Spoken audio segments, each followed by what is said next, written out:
और भोले बाबा घूंघट काढ़े पड़े। भोले बाबा कभी साड़ी पहने हो तब ना घूंघट काढ़े और बार बार धीरे धीरे ऐसे करें कहीं कन्हैया लाला देख ना ले। भोले बाबा कभी साड़ी पहने नहीं थे तो अभ्यास भी नहीं था। और जैसे भगवान लाइन में लगे भोले बाबा नारी के रूप में भगवान कृष्ण एक एक करके रास के अंदर सबको भेज रहे हैं। और जैसे नंबर आया भोले बाबा के पास तो भोले बाबा ने क्या किया, पहने थे साड़ी ऊपर से चुनरी डाले थे। चुनरी ऐसे डालते खींचते खींचते नहीं देखना लेकिन नहीं हमको और ऐसे खींचा पूरी साड़ी का पल्लू नीचे आ गया। देखा बड़ी बड़ी जटाएं, गले में नाग की माला और बिच्छुओं के जो है कुंडल पहने। ओहो भोले बाबा तुम भी आ गए रास में। जैसे भगवान को देखा, अरे तुम गोपी बन करके आ गए वो भी रास में। भगवान ने क्या किया, कृष्ण ने कस्तूरी का चंदन लिया और भगवान शिव महादेव के मस्तक पे लगा दिया। जाओ आज से तुम्हारा नाम गोपेश्वर महादेव पड़ गया। बोले गोपेश्वर महादेव महाराज की। आज भी वृंदावन में गोपेश्वर भगवान शिव गोपी बने बैठे थे। उस मंदिर में गोपी के रूप में साड़ी चुनर लहंगा सब पहने हैं, सुंदर सुंदर गजरा लगाए हैं, आंखों में गजरा लगाए, होठों पर लाली, भगवान नथुनी पहने हुए, नाक में नाथुन पहने हुए गोपेश्वर मंदिर में आज भी विराजमान है। वृंदावन कोई भक्त जाता है यदि गोपेश्वर महादेव के दर्शन कर लेता है, साक्षात परमात्मा के रस बिहारी के दर्शन। वृंदावन का आज भी नियम है, जब निधवन में इस शरद पूर्णिमा की रात्रि आती है ना तो सारे दरवाजे बंद कर दिए जाते हैं। उस निधवन के जितने भी साधु संत महात्मा हैं सबको बाहर निकाल दिया जाता है और ताला लगा दिया जाता है कि कोई रात्रि में यहाँ रह ना जाए, क्योंकि भगवान कृष्ण और किशोरी राधा रानी गोपी के साथ में राज करेंगे। एक बार बहुत बड़ी घटना घट गई कि एक व्यक्ति उसी में कम दिमाग का था, पढ़ा लिखा था नहीं, भोला भक्त था और उसे नींद आ गई और शरद पूर्णिमा के दिन में ही वो अंदर पहुंच गया और जंगल की झाड़ियों में निधवन में घुस गया। वही सो गया, बेहोश हो गया, सो गया। और भैया जितने भी उस निधवन की देखभाल करने वाले थे सब लोग पूरा जंगल ढूंढ लिए, देख लिए कोई व्यक्ति इसमें रह तो नहीं गया और आकर के बाहर गेट पे ताला लगा। क्योंकि आज भी भगवान वृंदावन में शरद पूर्णिमा की रात्रि में ठीक 12 बजे गोपियों के साथ किशोरी राधा रानी के साथ राज करते हैं। और भैया आज भी चमत्कार है, आप कभी वृंदावन जाना तो इस शरद पूर्णिमा की रात्रि में वहां बाहर से देखना, उस पूरे जंगल में अपने आप चमक दिखाई देती है, लाइट जैसा प्रकाश जलता है। और भैया शरद पूर्णिमा की रात्रि में भैया वो वही सो गया। भगवान जब कृष्ण गोपियों के साथ किशोरी राधा रानी के साथ राज करने लगे, उसको चमक दिखाई पड़ी, उसे होश आया, उठ करके बैठ गया। अरे साक्षात देखा किशोरी राधा रानी की चमक और कृष्ण की चमक को देख करके नहीं रह पाया, वही बेहोश करके गया। जब प्रातः काल ताला को खोला गया तो देखा क्या भैया, वो व्याकुल हुआ और भैया उसी जगह पर पड़ा रहा। उसको उठाकर पुजारियों ने लेकर के बिहारी मंदिर में लाया गया। भगवान बिहारी ठाकुर से प्रार्थना किया गया और जल छिड़का गया। भगवान के बिहारी के चरणोदक जब उसके मुख में डाला गया तब उसे होश आया। उस दिन से आज भी उस निधवन में कोई रात्रि में नहीं घुसता, केवल शरद पूर्णिमा के दिन। आज भी वृंदावन में साक्षात जीवित है और गोपियों के साथ रास करते हैं। आज जैसे गोपियों के साथ रास किया, गोपियों का अभिमान दूर हुआ और किशोरी राधा रानी का मान छूट गया। भगवान कहते हैं ये रास भगवान ने एक रात्रि को किया, लेकिन एक रात्रि 6 महीने की बीत गई। जैसे हम सबके 6 महीने होते ना, ऐसे 6 महीने बीत गए तब जाकर के रात्रि हो पाई। 6 महीने लगातार भगवान का रास चलता रहा। रास का मतलब होता है, सुखदेव कहते हैं राजन परीक्षित, जीव जो होता है, जीव रूपी गोपी, परमात्मा रूपी ईश्वर कृष्ण का मिलन उस गोपी से होता है। यानी भक्त का मिलन जब परमात्मा से होता है तो भगवान रास करते हैं और उस पर करुणा कृपा करते हैं। देखो भैया आप लोग बात कर रहे हैं, आपस में बात नहीं कर रहे, आप लोग भगवान ने रास किया, रास लीला का मतलब होता है विक्रीडतम ब्रजभूधो बिरदम च विष्णु श्रद्धान्वितो न शृणु यावत् वर्जपेत भक्तिं परां भगवती प्रतिलभ्य कामं हृदोगमाश्रपैनोत चिरणेन धीरा। अरे भगवान का ये मंगलमय रास, इस रास की कथा जो सुनता है उसके जीवन के सारे कष्ट और संकट दूर हो जाते हैं। इधर भैया कंस पापी ने सोचा कि ये ब्रज में कन्हैया लाला, ब्रज का छोरा, यशोदा का लाला, माखन मिश्री खाने वाला बड़ी लीलाएं कर रहा है, इसको अच्छा नहीं लगा। इसने 3 राक्षसों को भेज दिया, शंखचूड़ को, अरिष्टासुर को और मायासुर को। जैसे भेजा भैया, नारद ने सोचा कि जितनी जल्दी पृथ्वी पर पाप बढ़ेगा, पाप पृथ्वी पर ज्यादा होगा, उतनी जल्दी भगवान इस पापी का उद्धार करेंगे। और नारद जी पहुंच गए, बोले कहां? गोविंद के पास। अरे भैया गोविंद, देखो तो सही, पृथ्वी पर पाप बहुत बढ़ रहा है, पाप इतना बढ़ रहा है, कंस पापी का इतना अत्याचार हो रहा है। साधु मंत्र सात्मा और साधु संत महात्मा ब्राह्मणों को सभी को सता रहा है, न किसी को यज्ञ होने देता है, न धर्म होने देता है, न कोई पूजा पाठ होने देता है। नारद जी नारायण नारायण कहते हुए भैया पहुंच गए कंस के वहां। नारायण नारायण नारायण। नारद जी पहुंचे, कंस ने बड़ा स्वागत किया। आओ महाराज, एक आसन दे दिया। अब एक बात सुनो, नारद ऐसे देवर्षि है, नारद कोई देवता नहीं है, ध्यान देखो। नारद ब्रह्मा के मानस पुत्र हैं, मन के द्वारा प्रकट हुए, लेकिन देवता नहीं, देवताओं के देवर्षि हैं, इसलिए इन्हें देवर्षि नारद कहा जाता है। नारद का मतलब होता है ना रद, जिसकी बात कहीं रद्द न की जाए वही नारद। जैसे देवताओं के वहां नारद जाए तो देवता लोग भी सम्मान करते, स्वागत करते हैं नारद का, उनकी बात को मानते हैं। चाहे कंस के वहां जाए, वहां भी उनका मान सम्मान है, क्योंकि नारद सबके परते की बात करते हैं। परते माने स्वार्थ की, सबके लाभ की। जिसके वहां जाते हैं उसी के लाभ की बात कर देती है, उसके फायदे की, तो उसका मान सम्मान तो हर व्यक्ति करेगा। चाहे देवताओं के वहां जाए और चाहे राक्षसों के वहां, नारद जी का मान सम्मान बराबर है। भैया जैसे नारद कंस के वहां पहुंचे, कंस ने बड़ा स्वागत किया। आओ देवर्षि, बहुत दिनों के बाद आना हुआ। देवर्षि नारद ने कहा, राजन एक बात बताऊं। बोले क्या? बोले पृथ्वी पर ये कृष्ण और बलराम गौएं चराने वाले, माखन मिश्री खाने वाले, कुंवारी, अरे जसोदा का लाला, नंद का छोरा, ये बताओ 5-5, 7-7 की वर्ष की अवस्था में आपके भेजे हुए एक राक्षसों को मार दिया। पूतना को, अगासुर को, बकासुर को, वत्सासुर को, एक को मार दिया, और आपने यहाँ तक कुछ बिगाड़ नहीं पाया उनका। अब तो भैया क्रोध आया कंस को, नारद से कहने लगे कुछ उपाय बताओ। नारद ने कहा मैं एक उपाय बताता हूँ कंस राजन। बोले क्या? बोले तुम एक मेला रचाओ अपने घर में। मेला का मतलब धनुष्य। बच्चों को शांत करते, बात करते डिस्टर्ब होता है। कंस को बताया तुम, नारद ने, कि तुम एक धनुष्य की लीला रखो और कृष्ण बलराम को निमंत्रण भेजो, कार्ड भेजो कि तुम्हारे मामा के वहां धनुष्य यज्ञ है, उस मेला देखने आओ। भैया नारद इधर बता करके इधर तो लड़ाई लगा दिया। नारायण नारायण कहते हुए पहुंच गए। बोले कहां? बोले वृंदावन में। वृंदावन में देखा क्या? भगवान कृष्ण और बलराम गौएं चराकर आ रहे थे। नारायण नारायण नारायण। जैसे कृष्ण बलराम को देखा, भगवान कृष्ण और बलराम ने देवर्षि नारद को प्रणाम किया, सम्मान किया। आओ नारद, बहुत दिनों के बाद आना हुआ।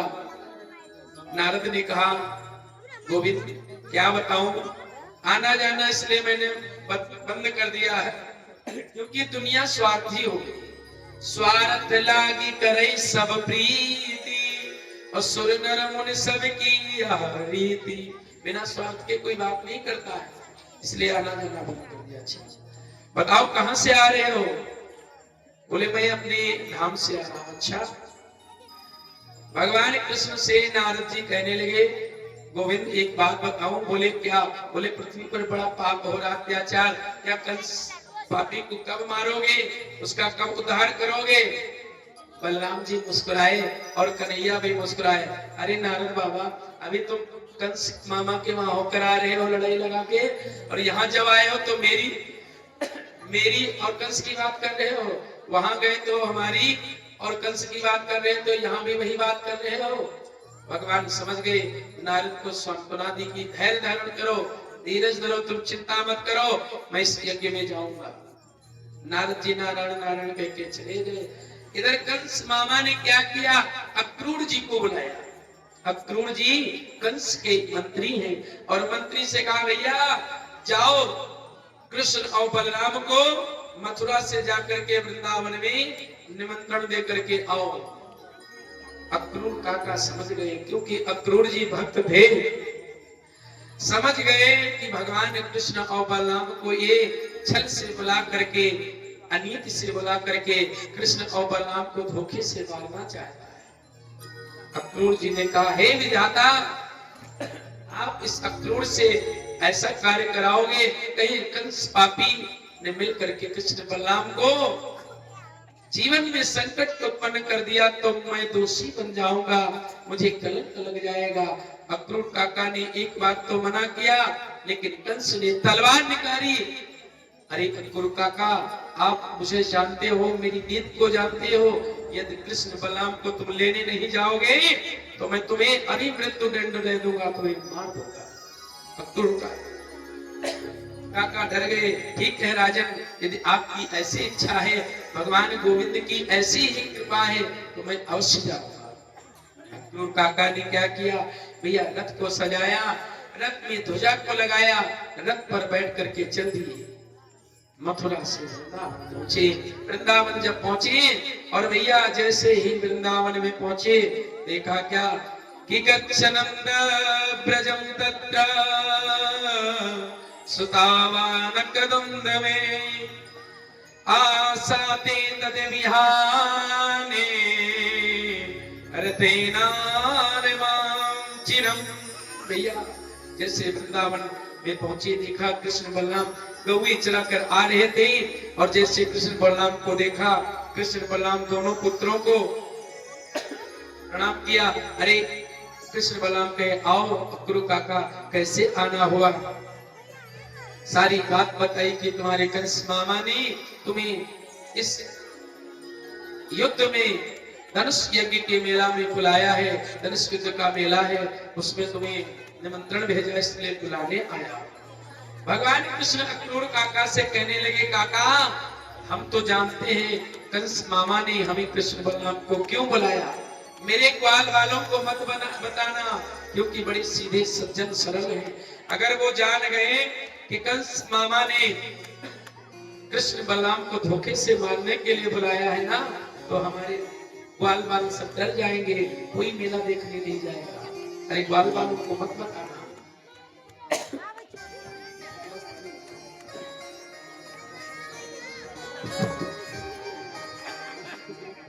अक्रूर काका जैसे ही रथ को लेकर के वृंदावन पहुंचे, वृंदावन में जैसे ही यशोदानंद बाबा को पता चला कि भगवान कृष्ण और बलराम को लेने आए हैं, पूरे ब्रज में हल्ला है भैया कि प्राण प्रीतम भगवान कृष्ण गोविंद लाला को लेने कोई अक्रूर आया है।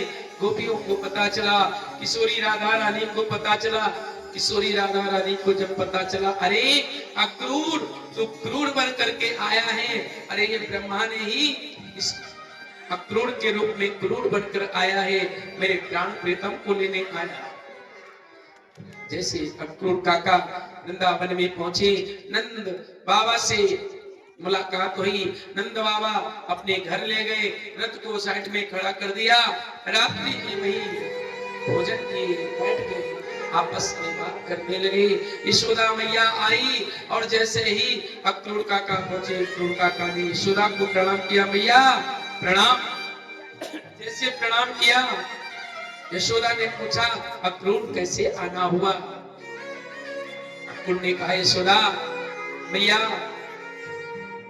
कंस राजन ने भगवान कृष्ण और बलराम को मथुरा की लीला देखने के लिए, धनुष्य देखने के लिए निमंत्रण भेजा है और बुलाया है। जैसे यशोदा ने सुना कि मेरे आंखों के तारे कृष्ण और बलराम को लेने एक क्रोध आया है, आंखों से आंसू गिरे। यशोदा रोने लगी, धड़ाम से पृथ्वी पर गिर गई। अरे विधाता, कृष्ण और बलराम दोनों मेरे आंखों के तारे ही, आज इन्हें लेने क्यों आया है ये? भैया आज रात्रि भर यशोदा को नींद नहीं आई। जाकर के भैया यशोदा के उस महल में एक दीवार का खंभा था, उस खंभे को पकड़ करके यशोदा रोने लगी। अरे मेरे कृष्ण, मेरे गोविंद, मत जाओ, मत जाओ, मुझे छोड़कर मत जाओ। यशोदा रो रही है। रात्रि भर नंद बाबा यशोदा को नींद नहीं आई। उधर गोपियां सब रो रही। गौए बछड़ों को जब पता चल गया मेरा मुरलीधर मधुसूदन गोविंद हम सबों को छोड़ करके, इस ब्रज को छोड़ करके, वृंदावन को छोड़ करके मथुरा जाता है। जैसे इतना कहा, अक्रूर काका ने क्या किया भैया, जिससे प्रातः काल हुआ। अरे भैया कहते प्रातः काल होते ही सब गोपियां दौड़ आई। अरे काका तुम कहां से आए हो, क्यों आए हो, क्यों लेने आए हो? सब एक एक करके गोपियां रो रही हैं। इधर जैसे प्रातः काल हुआ, रथ को सजाया गया और रथ पर ध्वजा पुनः लगाया गया। बाल बाल सब दौड़ते हुए आए। दामा मनसुका मधुमंगल, अरे कृष्ण, कृष्ण कहाँ जा रहे हो? हम सबों को छोड़ करके क्यों जा रहे हो? हम आपके बगैर नहीं रह सकते, जीवित नहीं रह सकते, हमें छोड़ करके मत जाओ, मत जाओ। सभी गोपियां रो रही हैं। भगवान कृष्ण कहते हैं, धैर्य धारण कराते हैं, चिंता मत करो, मैं आज जाऊंगा, आज जा करके परसों वापस आ जाऊंगा। भगवान कृष्ण उन सबको धीरज देते हैं। घर सो घनश्याम गए कहीं के, ब्रज में हम आवेंगे परसों, और परसों की जो हती बात सदा, ब्रज नार के बीत गए बरसों, बरसों मुलाकात नहीं तब हो, अब तो रघुनाथ गए करसो, और करसोई वियोगिन मोहि गए, अब लो न फिरे कुंवरी घर सो। सब बाल रो रहे। अरे कन्हैया क्यों जा रहे हो? गोपियां जैसे ही दौड़ करके आई और आकर के भैया रथ के सामने लेट गई, रोने लगी, लाला हम तुमको मथुरा नहीं जाने देंगे। भगवान कृष्ण ने कहा चिंता मत करो, मैं आज जाऊंगा और परसों वापस आ जाऊंगा, तुम चिंता मत करो।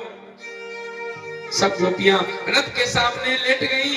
भगवान रथ पर चढ़ गए और जैसे रथ अक्रूर बढ़ाने लगे, गोपियां सामने हजारों आकर लेट गई। गोपियों की आंखों से आंसू गिरने लगे। एक गोपी दौड़ती हुई आई, किशोरी की सखी, राधा रानी की सखी आकर के रो रही। अरे कन्हैया, अरे क्या हमसे कोई भूल हुई, कोई गलती हुई? क्या हमने कोई आपके संग पाप कर दिया, कोई अनर्थ कर दिया? क्या आपका मैंने दिल दुखाया, आपका मन दुखाया? क्या हम सखियों से कोई भूल हो गई? माखन खिलाने के लिए कोई देरी हो गई क्या? क्या हम सब गोपियां की सेवा न कर पाई क्या, जो हम सबको छोड़ करके जा रही? गोपियां रो रही, आंसू की धारा बह रही। सुखदेव कहते राजन परीक्षित, इतनी आंसुओं की धारा बह रही कि समझो जैसे गंगा की धारा बहती है, पूरे ब्रज में धारा ही धारी दिखाई दे। एक एक कौवे, एक एक बछड़े रो रहे और भगवान कृष्ण से मना कर रहे हैं, जा रहे हो तो जाओ ब्रज छोड़ के कान्हा। एक एक गोपियां रो रही है, अगर जा रहे हो उनको छोड़ करके आपको सुख नहीं मिलेगा, और इन गोपियों को छोड़ करके तुम क्यों जा रहे हो? हम आपके बगैर कैसे जिएंगे? हे नाथ मत जाओ कृष्ण, मुखी गोरी जा रहे हो तो जाओ ब्रज छोड़ के कान्हा, ब्रज छोड़ के प्यार ब्रज सा कन्हैया नहीं पाओगे, हाँ नहीं पाओगे। जा रहे हो तो जाओ ब्रज छोड़ के कान्हा, ब्रज छोड़ के प्यार ब्रज सा कन्हैया नहीं पाओगे, नहीं पाओगे।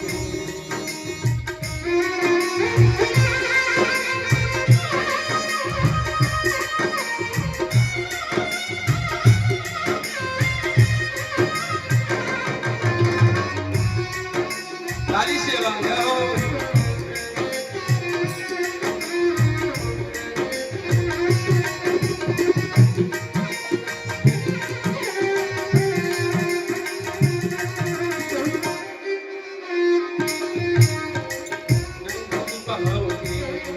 जा रहे हो तो जाओ ब्रज छोड़ के कान्हा, ब्रज छोड़ के प्यारे ब्रज सा कन्हैया नहीं पाओगे, हाँ नहीं पाओगे।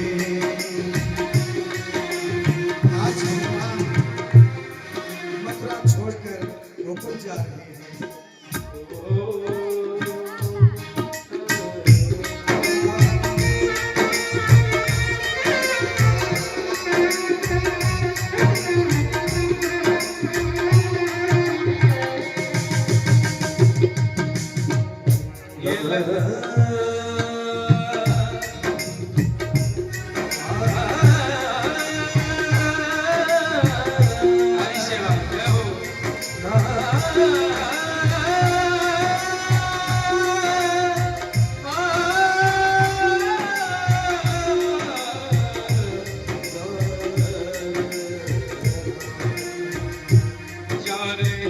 हो तो जाओ ब्रज छोड़ के कान्हा, ब्रज छोड़ के प्यार ब्रज सा कन्हैया नहीं पाओगे, हाँ नहीं पाओगे।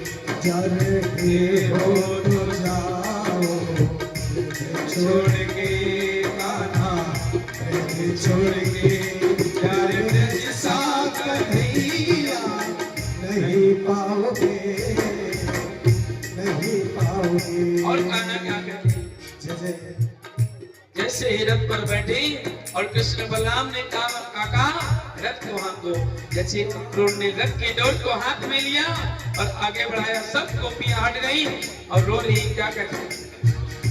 ये लताएं कदम की ये डालियां,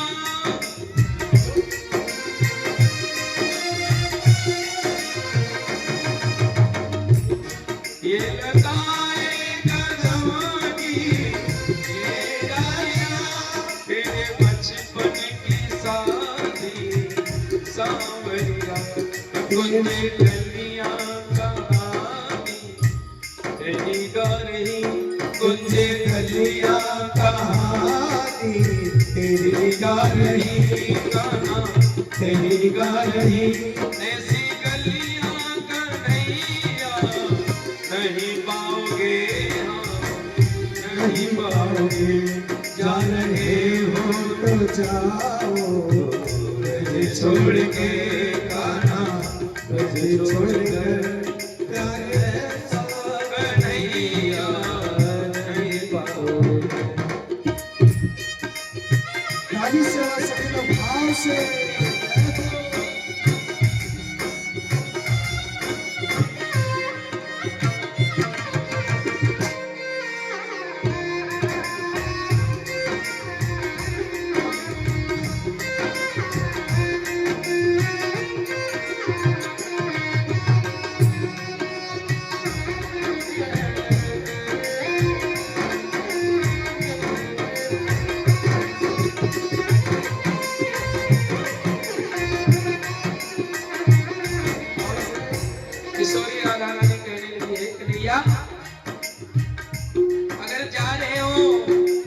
उनसे कहकर बरसों मत बिताना, बरसों चले आना। ऐसा जो ब्रज में आनंद मिलेगा तुम्हें वहां नहीं मिलेगा। ब्रज में आपने माखन चुराया, एक एक गोपी ब्रज की आती माखन चुराने आए, हमने माखन खिलाया, मेरी मटकिया को घोड़ा, सब वहां नहीं मिलेगा, भूल जाओ। गोपी कहती है ले मानो को घर में आना तेरा,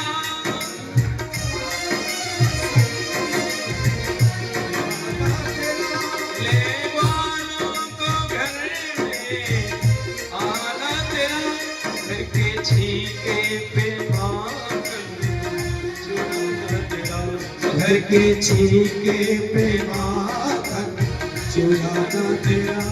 स्वाद माखन का जैसा ब्रज में मिला, स्वाद माखन का जैसा ब्रज में मिला, ऐसा माखन कन्हैया नहीं पाओगे हम।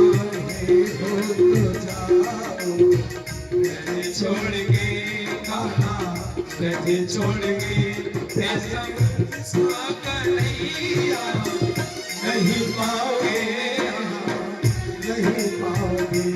जय हो। जय हो।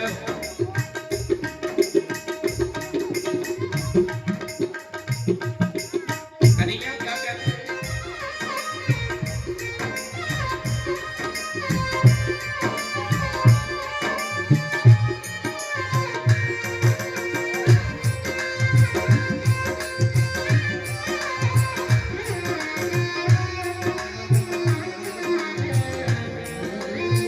और गोपी बोलिए, गोपी क्या कहती है कि कितनी थोड़ी गगरिया बनघट पे, इतनी थोड़ी गगरिया बनघट पे चीर किसके बचे श्याम प्यारे कहो, चीरे किसके बचे श्याम प्यारे हो। तेरे जुल्मों को जिसने हंस के सहा, तेरे जुल्मों को जिसने हंस के कहा, ऐसा सबके दिलों में नहीं पाओगे, जा रहे हो तो जाओ। ब्रज छोड़ के गाना, ब्रज छोड़ के प्यारे ब्रज सारा नहीं पाओगे हम, नहीं पाओगे। प्यारे ब्रज सारा कन्हैया नहीं पाओगे। भगवान कृष्ण बलराम रथ पर बैठकर चल दिए, गोपियां रोती नहीं, मैया यशोदा जैसे उस महल के गेट पर आई, धड़ाम से गिर पड़ी। कहते हैं एक बार सुखदेव राजन परीक्षित से कहते हैं कि जैसे मैया दौड़ी दौड़ी आकर के पृथ्वी पर गई, अरे लाला मत जा कनुआ, मेरो कन्हैया मेरो लाला, मुझको छोड़ करके मत जा, मैं तेरे बगैर कैसे जीऊंगी। आज यशोदा रो रही, लेकिन भगवान चले गए। गोपियों ने कहा अहो विधाता न क्वचिद दया, संयोज्य मैत्र्या प्रणेना। गोपियों ने कहा अरे विधाता, तो ब्रह्मा ही क्रूर बन करके आया, क्रूर के रूप में मेरे कृष्ण को लेकर के चला गया। यशोदा रो रही, मेरी आंखों का तारा तो लेकर के जा रहा, सब गौएं बछड़े रो रही। भैया जैसे ही कहते हैं रथ को लेकर के आगे बढ़ाए, अक्रूर कृष्ण बलराम को रथ में बैठाला, और जैसे चले, जैसे जमुना के बगल पहुंचे, देखा क्या भैया रात्रि हो गई, बोली यमुना में स्नान कर लिया जाए। अक्रूर काका जैसे ही कृष्ण बलराम को रथ पर बैठे ही थे, बोले लाला अभी तू यही रुक, मैं स्नान करके आता हूँ। जैसे अक्रूर काका जमुना में एक डुबकी लगाई, तो देखा का एक रूप में भगवान रथ पर कृष्ण बलराम बैठे, और एक रूप में यमुना के अंदर भगवान दिखाई दिए। एकदम अक्रूर काका चकरा गए, अरे अभी तो मैं कृष्ण बलराम को रथ में बैठाल के छोड़ के आया हूँ, यमुना में कैसे दिख रहे हैं। जैसे डुबकी लगाई ऊपर आए यमुना की, देखा कृष्ण बलराम रथ में बैठे। फिर दूसरी डुबकी लगाई अक्रूर काका ने यमुना में, जैसे डुबकी लगाई देखी भैया क्या भगवान कृष्ण बलराम वही रथ पर यमुना में दिखाई पड़ रहा है। अक्रूर काका का संशय दूर हो गया। अक्रूर काका समझ गए ये तो साक्षात परमात्मा ब्रह्म है। इसे कंस चाहे धोखे से बुलाए और चाहे जैसे बुलाए, लेकिन मार नहीं सकता। भगवान कहते हैं सुखदेव राजन परीक्षित अक्रूर स्नान किए, वस्त्रों को बदला, रथ पर बैठ करके फिर चल दिए और रथ को लेकर के जैसे भैया मथुरा में पहुंचे, मथुरा में एक यमुना नाम की बाग थी, यमुना के किनारे रथ को रोक दिया। देखा क्या नंद बाबा ग्वाल बाल मसुरा दामा श्री दामा सब बैलगाड़ियों से वहां पहुंच चुके थे। जैसे अक्रूर का रथ पहुंचा, भैया सब ग्वाल बाल मिल गए। भगवान कृष्ण बलराम अक्रूर के साथ रथ में बैठकर आए मथुरा यमुना बाग में। नंद बाबा अपने ग्वाल बालों को लेकर के आ गए। आज मथुरा में यमुना बाग के किनारे ठहर गए, रात्रि में यही विश्राम किए। जैसे नंद बाबा ने कन्हैया को देखा, अच्छा लाला तुम आए गए हो?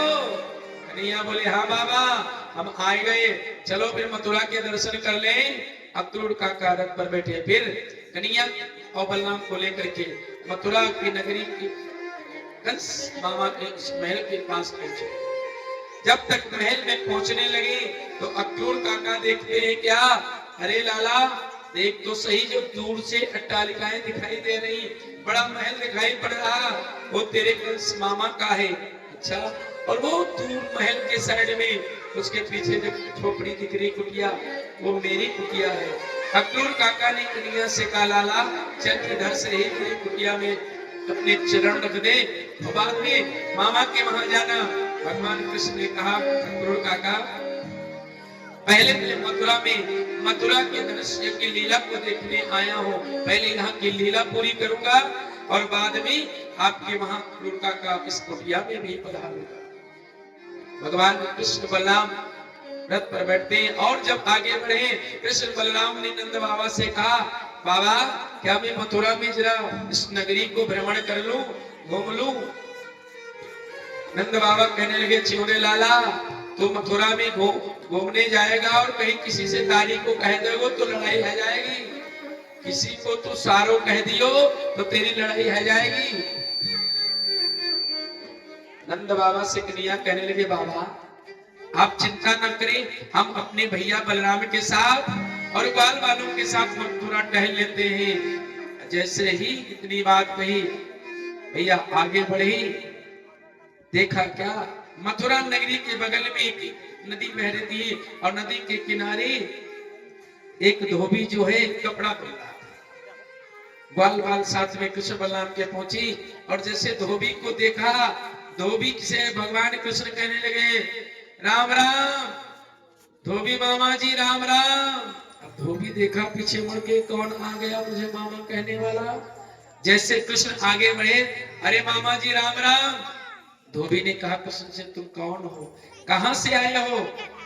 भगवान कृष्ण कहने लगे गोविंद, अरे धोबी मामा तुम हमको नहीं जानती, हम भगवान कृष्ण है, गोविंद कृष्ण और मेरे साथ में बलराम है, ये सब ग्वाल वाल मेरे सखा हैं, दामा मनसुखा मदमंगल। अच्छा तुम क्यों आए हो यहाँ, तुमको पता नहीं है राजन कंस ने एक धनुष यज्ञ की लीला रची है, उस धनुष यज्ञ में कृष्ण बलराम को मार देंगे, भाग जाओ। कृष्ण ने कहा बात कहो मामा। बोले बोलो। बोले जो तुम्हें सगरे कपड़ा धुल करके सुखा के रखे हो, इन कपड़न को हमारे ग्वाल बालन को दे दो। धोबी को गुस्सा आया कि ये राजा कंस के कपड़े और इन ग्वाल बालों को दे दे। अरे ग्वालियों भाग जाओ, ग्वाल बालों गैयों को चराने वाले, न तुम्हारे पिता का पता न माता का पिता, कहाँ जेल में जन्म हुआ और कहाँ नंद यशोदा के गोकुल में पले, कहाँ जन्म हुआ, किसने पालन पोषण किया, न माता का पता न पिता का। भाग जाओ, जो कंस मामा को काम करना है वो हम यही तुम्हारा कर देंगे। भगवान को गुस्सा आया। एक छोटा ग्वाला था, उस ग्वाले ने कहा अरे कन्हैया ये तो सारो ऐसो बात कह रहे हो, आपको नहीं, ये तो मेरो अपमान कर रहे हो। अरे कन्हैया लाला इससे पूतना वालों हाथ दिखाई दे। भगवान ने कहा अच्छा। उस ग्वाला ने कहा लाला इसे अगासुर बकासुर वालों हाथ दिखा दे और चिंता मत कर, मैं तेरे साथ में हूँ। जैसे ग्वाला ने कहा, भगवान ने क्या किया, उस ग्वाला को गले से लगा लिया। अरे मेरे ग्वाला, तुम कितने भोले हो, कितने सरल हो। भगवान ने क्या किया, जब उससे कपड़े मांगे धोबी से, धोबी ने कपड़े नहीं दिया, ग्वारियां वगैरह कहा, भगवान का अपमान किया। अरे पोखर के पानी पीने वाले, ग्वारियों गवों को चराने वाले, भाग जाओ यहाँ से, राजा के कपड़े उपड़े नहीं मिलेंगे, नहीं तो एक मुक्के में तुम्हारा प्राण ले लूंगा। भगवान को गुस्सा आया, भगवान ने एक कृष्ण ने मुक्का धड़ाम से धोबी के मारा, धोबी का सर कट के गिर गया और सब कृष्ण बलराम दौड़ दौड़ के लगे और राजसी कपड़ों को ले लिया। बड़े बड़े राजा कंस के कपड़े थे, सब ग्वाल बाल ले लिए, पहन लिए। अभी एक बताओ, छोटे छोटे ग्वाल बाल, नन्हे मुन्ने ग्वाल बाल भगवान कृष्ण बलराम के सखा और राजसी वस्त्र बड़े बड़े पहन करके ऐसे चल रहे हैं मथुरा में, जैसे लगता है रोड पर झाड़ू लगाते हैं। भाई बड़े बड़े हाथ कंस के और बड़े बड़े कपड़े ग्वाल बालों को नहीं आ रहे, उनको जैसे तैसे पहन लिया, आगे बढ़े। एक ग्वाला बोला, भैया एक काम करो लाला। बोले क्या? बोले हम मामा के वहां मेला देखने आए हैं, आपने वस्त्र की व्यवस्था करा दी, लेकर ये तो वस्त्र मगेनू जैसे लगे। मगेनू का मतलब ये तो ऐसे लग रहे हैं जैसे हम मांग कर लाए हैं। जैसे ग्वाला ने कहा कि इनको ठीक करा दो भैया कन्हैया, कन्हैया ने कहा ठीक, आगे बढ़ो। जैसे मथुरा में बढ़े, देखा क्या भैया, एक दर्जी भक्त था, भगवान कृष्ण का परम भक्त था। भगवान दर्जी के घर गए ग्वाल बालों को लेकर। ततस्तुवाय का प्रीतस्तयोर में समकल्पयत विचित्रवण चित्रले येरा कल्पयेररूपता। भगवान उस दर्जी के पास पहुंची, उस कृष्ण का भक्त था दर्जी। भगवान ने उस दर्जी से कहा, ये सब ग्वाल वाले वस्त्र पहन कर आए, इनके बड़े बड़े वस्त्र को कैंची से काट करके और सिल करके इनके नाप के वस्त्र बना दो। दर्जी भक्त अपने वहां 2 घंटा सबको रोका, 2 घंटे में सारे वस्त्र को सिल करके ग्वाल बालों को दे दिया। अब तो ग्वाल बाल प्रसन्न हो गए, अरे लाला अब तो ये ठीक से लगे वस्त्र, अब एक काम और कराए दो कन्हैया। बोले क्या? एक ग्वाला कहने लगा, जब वस्त्र की व्यवस्था हो गई, कछु माला वाला की तो व्यवस्था करा दो, मामा के वहां यज्ञ देखने चल रहे। भगवान कहते ठीक। भगवान और आगे मथुरा में बढ़े, देखा क्या, एक तत्सुदामनो भवनम मालाकारस्य जगमतु, सुदामा नाम का एक माली था। देखिए भगवान की इस श्रीमद् भागवत महापुराण में 2 लोगों का नाम नहीं आया है, एक किशोरी राधा रानी का और एक सुदामा। सुदामा नाम के माली का नाम आया है, लेकिन सुदामा ब्राह्मण का नाम नहीं आया है भागवत। क्योंकि जब भगवान सुखदेव किशोरी राधा रानी का नाम ले लेते थे एक बार, तो हजारों वर्ष तक समाधि लग जाती थी। और सुदामा का नाम इसलिए नहीं लेते थे कि सुदामा इतना सरल विप्र ब्राह्मण प्रशांत आत्मा का था, सच्चा भगवान का। इसलिए सुदामा नाम के ब्राह्मण का नाम और किशोरी राधा रानी का नाम भागवत में नहीं आया, केवल सुदामा नाम के मालिक का नाम। भगवान तो सुदामा माली के घर गए, अरे लाला सबरे ब्रजवासियों के ताई माला बना दो, चंपा चमेली गुलाब के सुंदर सुंदर सुदामा माली ने माला बनाया, भगवान कृष्ण को पहनाया, बलराम को पहनाया, मनसुखा दामा मदमंगल को माला पहनाए। अब तो बड़े सुंदर लगने लगी। भगवान कृष्ण ने सुदामा नाम के माली को और दर्जी को सबको आशीर्वाद दे दिया। देख लो भैया, द्वापर में भगवान कृष्ण ने दर्जी को आशीर्वाद दिया था, और आज भी दर्जी फल फूल रहे हैं। जैसे भगवान द्वापर में कृष्ण ने दर्जी को जिसको आशीर्वाद दिया कि जाओ तुम खूब फूलो फलो, आजकल दर्जियों को देख लो 2000-3000 कोट पैंट सिलवाई लेते हैं। ये भगवान कृष्ण का ही वरदान है। कहने का मतलब दर्जी को आशीर्वाद दिया, माली को आशीर्वाद दिया, खूब जाओ गाड़ी उड़ी सजाओ, दूल्हे का सेहरा सजाओ, खूब पैसा कमाओ। कोई माली और कोई दर्जी दुखी नहीं है, भगवान कृष्ण ने आशीर्वाद दिया। आगे बढ़े, देखा क्या, 3 जगह से टेढ़ी एक कुबरी जा रही थी। कुबरी नानी कुब्जा, एक कुब्जा नाम की भक्ति भगवान कृष्ण का। वो राजा कंस के वहां कस्तूरी केसर चंदन घोल करके उसको मत करके और राजा कंस को प्रतिदिन प्रातः काल 9 बजे उस राजसभा में कंस को चंदन लेपन करने जाती थी। वो इतना चंदन शीतल बनाती थी कुब्जा कि मस्तक पर चंदन लगाने से 1000 वर्ष तक उसकी सुगंधी नहीं जाती।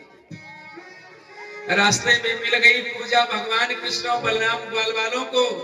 भैया कन्हैया ने देखा और देखा कि वो 3 जगह से टेढ़ी थी। आज तक उसको किसी ने सुंदरी नहीं कहा। कुब्जा को जैसे भगवान ने देखा कहा था का तुम वरोर्वेतदो यानुलेपनम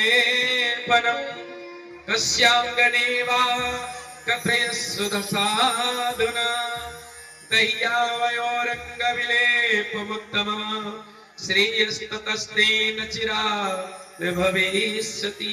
अरे सुंदरी तुम कौन हो और इस कटोरी में क्या लेकर के जा रही हो? जैसे कुब्जा ने नाम सुना, अरे हमें कोई सुंदरी कह रहा है।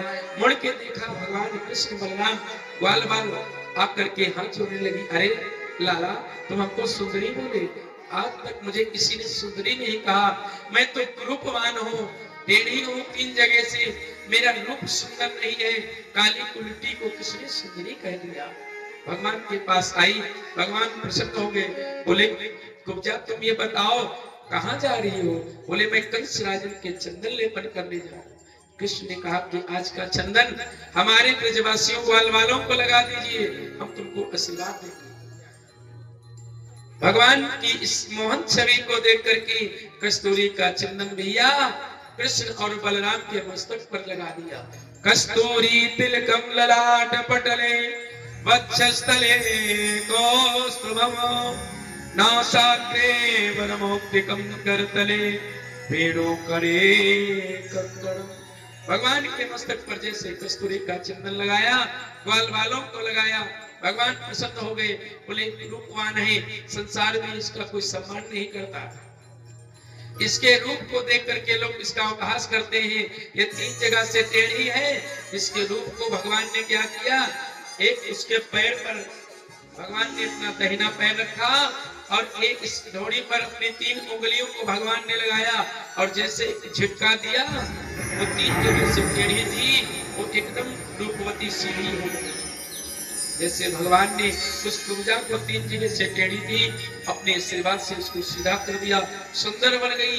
भगवान से आशीर्वाद प्राप्त किया। कुब्जा ने हाथ जोड़कर कहा प्रभु मैं भी आपकी दासी बनना चाहती हूँ और मेरे घर चलिए। भगवान ने कहा मैं अभी मथुरा की लीलाओं को करके आपके वहां वापस आऊंगा। कुब्जा को वहीं से घर भेज दिया। भगवान और आगे बढ़े, कहते हैं उस दिन से कुब्जा जो है भगवान की दासी बन गई। और आगे बढ़े, जैसे ही कंस की उस मथुरा नगरी जहां पर पूरा मैदान था, महल पर सिंहासन पर बैठा कंस पापी सोने का मुकुट हीरे का मुकुट धारण किए हुए बैठा है। उसका मुकुट चमचमा रहा, तलवार लिए रंगी रंगी बैठा है कि इस धनुष यज्ञ की लीला में कृष्ण बलराम को मैंने मारने के लिए धोखे से बुलाया है। जैसे ही कृष्ण बलराम आए, उसने कुबलिया पीर नाम के हाथी को आदेश दे दिया सैनिकों को कि जाओ, जैसे मथुरा की देहरी को नांगने लगे कृष्ण बलराम, उस हाथी के द्वारा, कुबलिया पीर के नाम के हाथी के द्वारा कृष्ण बलराम को पैरों से लूट कर वहीं मार देना। ऐसे ही भगवान कृष्ण बलराम ग्वाल वालों को लेकर के भैया दरवाजे के पास पहुंचे।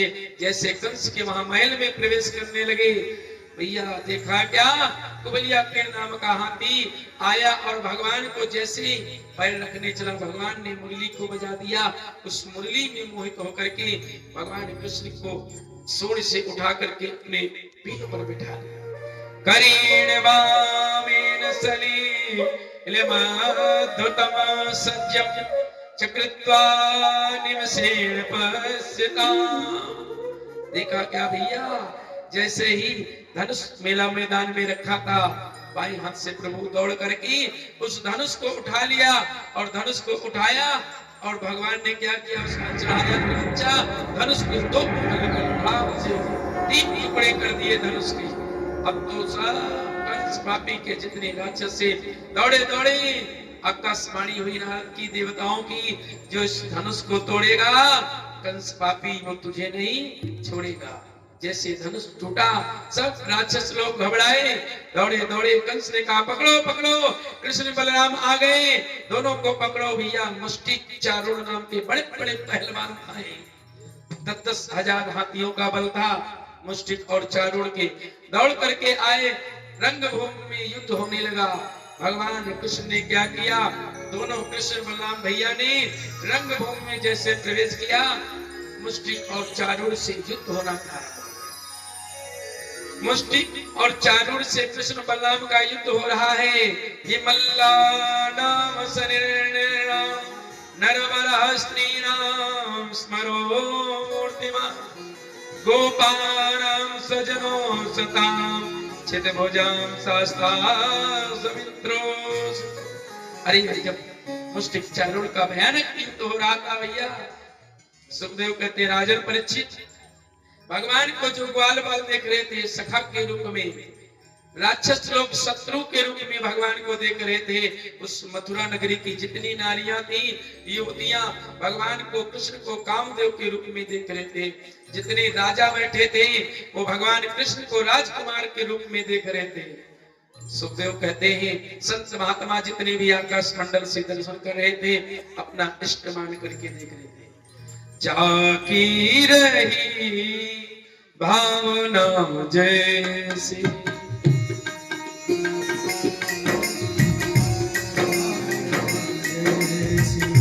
जाकी रही भावना जैसी, जागी रही भावना जैसी, जागी रही भावना जैसी, जागी रही भावना जैसी, प्रभु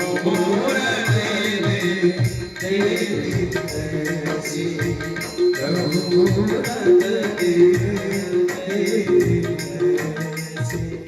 कहते भगवान को भक्तों ने ब्रह्मा के रूप में देखा, कहते ज्ञानियों ने भी ब्रह्म के रूप में देखा, भक्तों ने अपना इष्ट माना। जिस भावना से भगवान को जो देख रहा है, उस कंस पापी के इस रणभूमि युद्ध में युद्ध होने लगा। चारुण मुष्टिक को मिलकर के जैसे ही मारने दौड़े, और चारुण मुष्टिक विराट को लेकर के भगवान को मारने आया। भगवान ने कहा कन्हैया बोले अरे हम पे तो लड़बो तो आवे ना है, अरे हम कैसे लड़ेंगे। चारुण मुष्टिक कहने लगे अरे वारियों, कृष्ण बलराम तुमने सक्टासुर, तृणावर्त, अगासुर, बकासुर सबको मार दिया, आओ मैदान में तुमसे मैं लड़ाई करता हूं। जैसे चारुण ने तलवार और मुष्टिक ने गदा उठाया, न बालो न किशोरस्तम बलस्य बलिनाम वरः ललीलो लीलयोभ्यो हतो तेन शास्त्रदीप सत्व। तुम बालक नहीं हो, तुम तो कोई मायावी हो, हमसे युद्ध करो। आज मुष्टिक ने बलराम, मुष्टिक को भगवान बलराम ने पकड़ा, चारुण को कृष्ण ने पकड़ा और ऐसे घुमाया मुष्टिक चारुण को, ले जाकर आकाश मंडल से लड़ा। भगवान ने चारुण और मुष्टिक का दोनों को कृष्ण बलराम ने मिलकर के वध कर दिया। अब तो डरा और कंस पापी भागने लगा। भगवान दौड़ कर गए और जाकर के जहां पर कंस पापी बैठा था, दौड़कर सिंहासन पर भगवान उछल के गए, उस सिंहासन पर कूद करके और कंस पापी को पकड़ के धड़ाम से जमीन पर उसका मुकुट नीचे गिर गया कंस पापी का। जैसे मुकुट गिरा, भगवान कृष्ण ने उस मामा कंस के बालों को पकड़ा और बालों को पकड़ते हुए मैदान में खींचने लगे। कंस पापी चिल्लाने लगा अरे छोड़ छोड़ कन्हैया छोड़, अरे लाला छोड़ छोड़ छोड़। जैसे कंस ने कहा छोड़ कन्हैया छोड़, लाला छोड़, भगवान कृष्ण कहने लगे मामा जी हम पे तो पकड़बो आवे, छोड़वे तो आवे ना है। हम आज तक जिसको पकड़े हैं आज तक छोड़े नहीं, हम आपको कैसे छोड़ देंगे। भगवान कृष्ण ने एक बार उस कंस के बालों को, केस को हिलाया और जैसे हिलाया बालों को, चिल्लाने लगा छोड़ कन्हैया छोड़, सर में दर्द हो रहा है छोड़। भगवान कृष्ण ने कहा अरे मामा ध्यान कर उस समय की बात जिस समय मेरी मां देवकी अपनी बहन देवकी का विवाह करके वसुदेव के साथ विदा करने तू जा रहा था ना, देवताओं ने आकाशवाणी की थी कि देवकी का 8वां लाल तेरा काल होगा। तूने इतनी आकाशवाणी सुन करके और मेरी मां देवकी के बालों को खींचा था और रथ से नीचे पटक दिया था। क्या उस समय तुझे मेरी मां की पीड़ा को नहीं समझ में आया? मेरी मां की पीड़ा तुझको नहीं समझ में आई? आज तेरे बाल को मैं खींच रहा हूँ, तेरे सर को खींच रहा हूँ, तुझे दर्द हो रहा है। भगवान कृष्ण ने कहा, देखिए राम ने कभी नहीं कहा है किसी से कि मैं भगवान हूं, क्योंकि राम है मर्यादा पुरुषोत्तम और भगवान है लीला पुरुषोत्तम।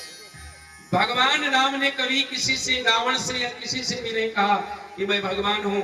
लेकिन कृष्ण ने जब कंस के बालों को पकड़ा, कृष्ण ने कहा, मामा जी देखो तो सही मेरी तरफ, मैं साक्षात परब्रह्म परमात्मा भगवान कृष्ण हूं। मेरी आंखों में आंख डाल करके, आंख में आंख मिला करके देखो, तेरा उद्धार हो जाएगा।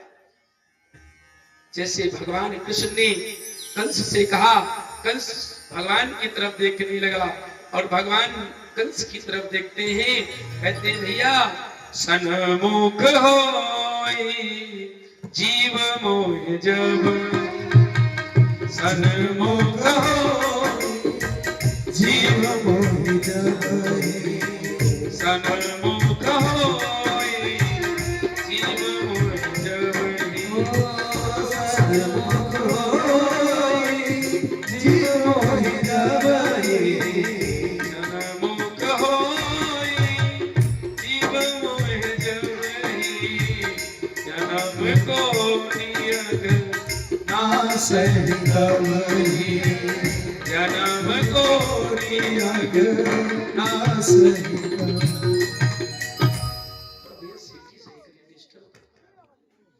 भैया भगवान कहते हैं सन्मुख हो जीव मोह जबहि।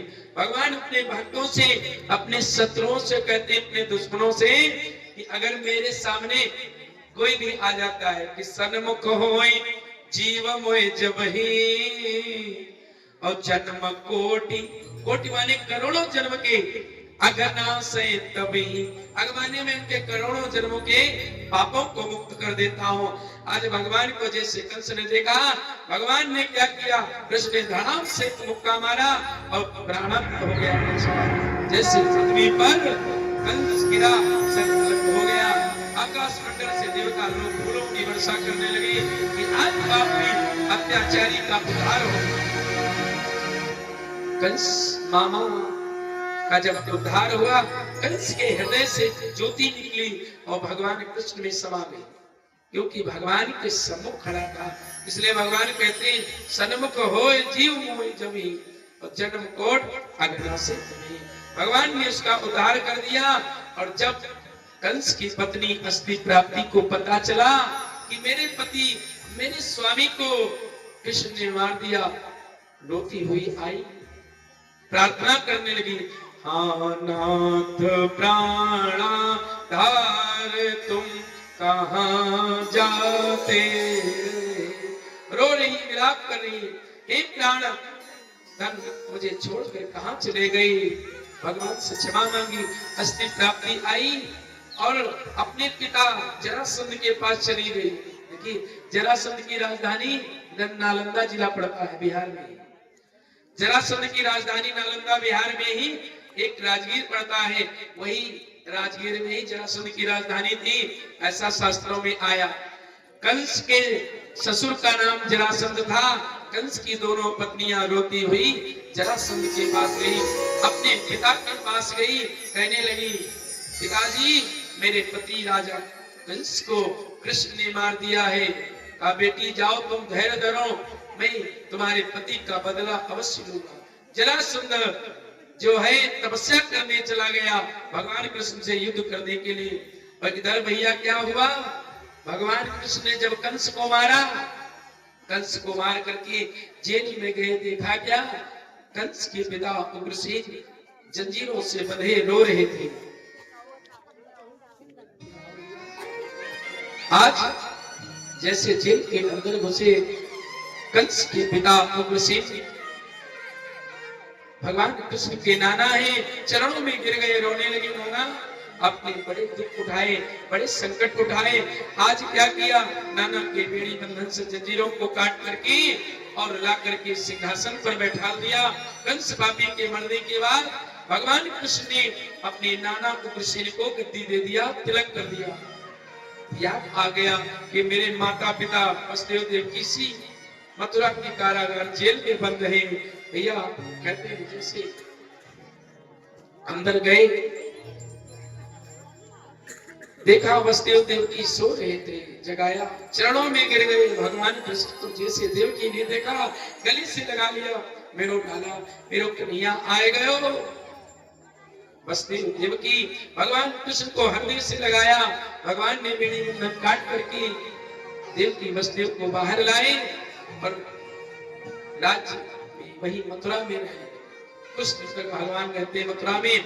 जब कंस का उद्धार कर दिया, नाना को गद्दी, राजगद्दी दे दी उग्रसेन को, देवकी वसुदेव ने कहा कि लाला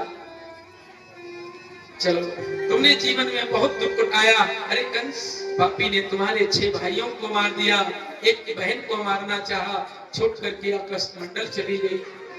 नंद यशोदा ने बहुत दुख उठाए आपके लिए, आपके ब्रजवासियों ने बड़ा दुख उठाया। भगवान ने क्या किया? देवकी और वसुदेव के साथ वही मथुरा में रहने लगे। इधर अपने ग्वाल बालों से तीसरे दिन कहने लगे, भैया नंद बाबा और ग्वाल बाल गामा मनसुखा सब वृंदावन पे जाओ। और वृंदावन वापस कर दिया सबको, ग्वाल बाल सब आ गए। कहते हैं भैया जब ग्वाल बाल आ गए, इधर वसुदेव देवकी ने क्या किया? भगवान कृष्ण और बलराम को अवंतिकापुरी में संदीपनी ऋषि के वहां विद्या पढ़ने गए। गुरुकुल को भेज दिया, पाठशाला पढ़ने की, जाओ विद्या ज्ञान। गुरु ग्राह गयो पढ़न रघुराई, गुरु ग्राह गयो पढ़न रघुराई, गुरु ग्राह गयो पढ़न रघुराई, गुरु ग्राह गयो पढ़न रघुराई, अलग काल व्यास पाए, अलग काल व्यास भगवान कृष्ण और बलराम संदीपन ऋषि के वहां अवंतिकापुरी उज्जैन में विद्या पढ़ने गए। 56 दिन में उन्होंने सारी विद्याओं को ग्रहण कर लिया। धनुर्विद्या, नीति विद्या, शास्त्र विद्या, ज्ञान विद्या, सारी विद्याओं को 56 दिन में भगवान कृष्ण बलराम ने ग्रहण कर लिया। जब संदीपनी ऋषि गुरु के वहां पढ़ने आए थे, तो एक विप्र सुदामा नाम का भगवान कृष्ण के साथ ही पढ़ाई कर रहा था पाठशाला में। जब पढ़ाई पूरी हुई तो भगवान कृष्ण ने अपने संदीपन ऋषि गुरु से कहा कि आप हमसे कुछ दक्षिणा ले लीजिए, हम लोगों की विद्या पढ़ाई पूरी हो गई, अब हम लोग अपने घर जाना चाहते हैं। कृष्ण भगवान के गुरु संदीपन ऋषि कहने लगे, भैया मेरे 5 बालक थे और एक बार वो समुद्र में स्नान करने गए और वहां पांचजन्य नाम का एक राक्षस था, मेरे 5 पुत्रों को उठा कर ले गया। तब से मेरे पुत्र वापस नहीं आए। अगर कृष्ण तुम विद्या के बदले हमें दक्षिणा देना चाहते हो तो एक काम करो।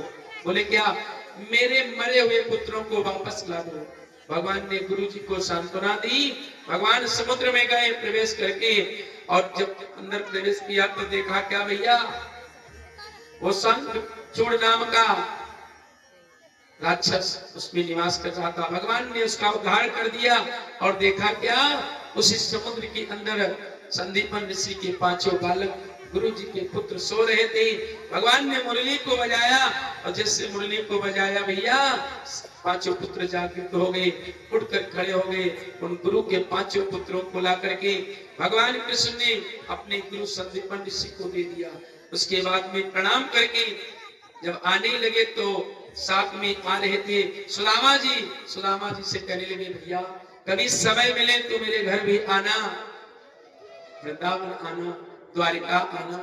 भगवान कह करके और अपने घर चले आए। इधर कहते हैं पढ़ाई करके वापस आ गए और वो उधर अपने घर सुदामा जी चले गए। उनसे वादा कर दिया कभी समय मिले तो आप मेरे घर आना और मुझे समय मिलेगा तो मैं आपके घर आऊंगा। इधर भैया विद्या पढ़ करके आए भगवान। देवकी वसुदेव ने क्या किया, भगवान कृष्ण के बाल बहुत बड़े हो गए थे, बोले इनका मुंडन संस्कार कराया जाए।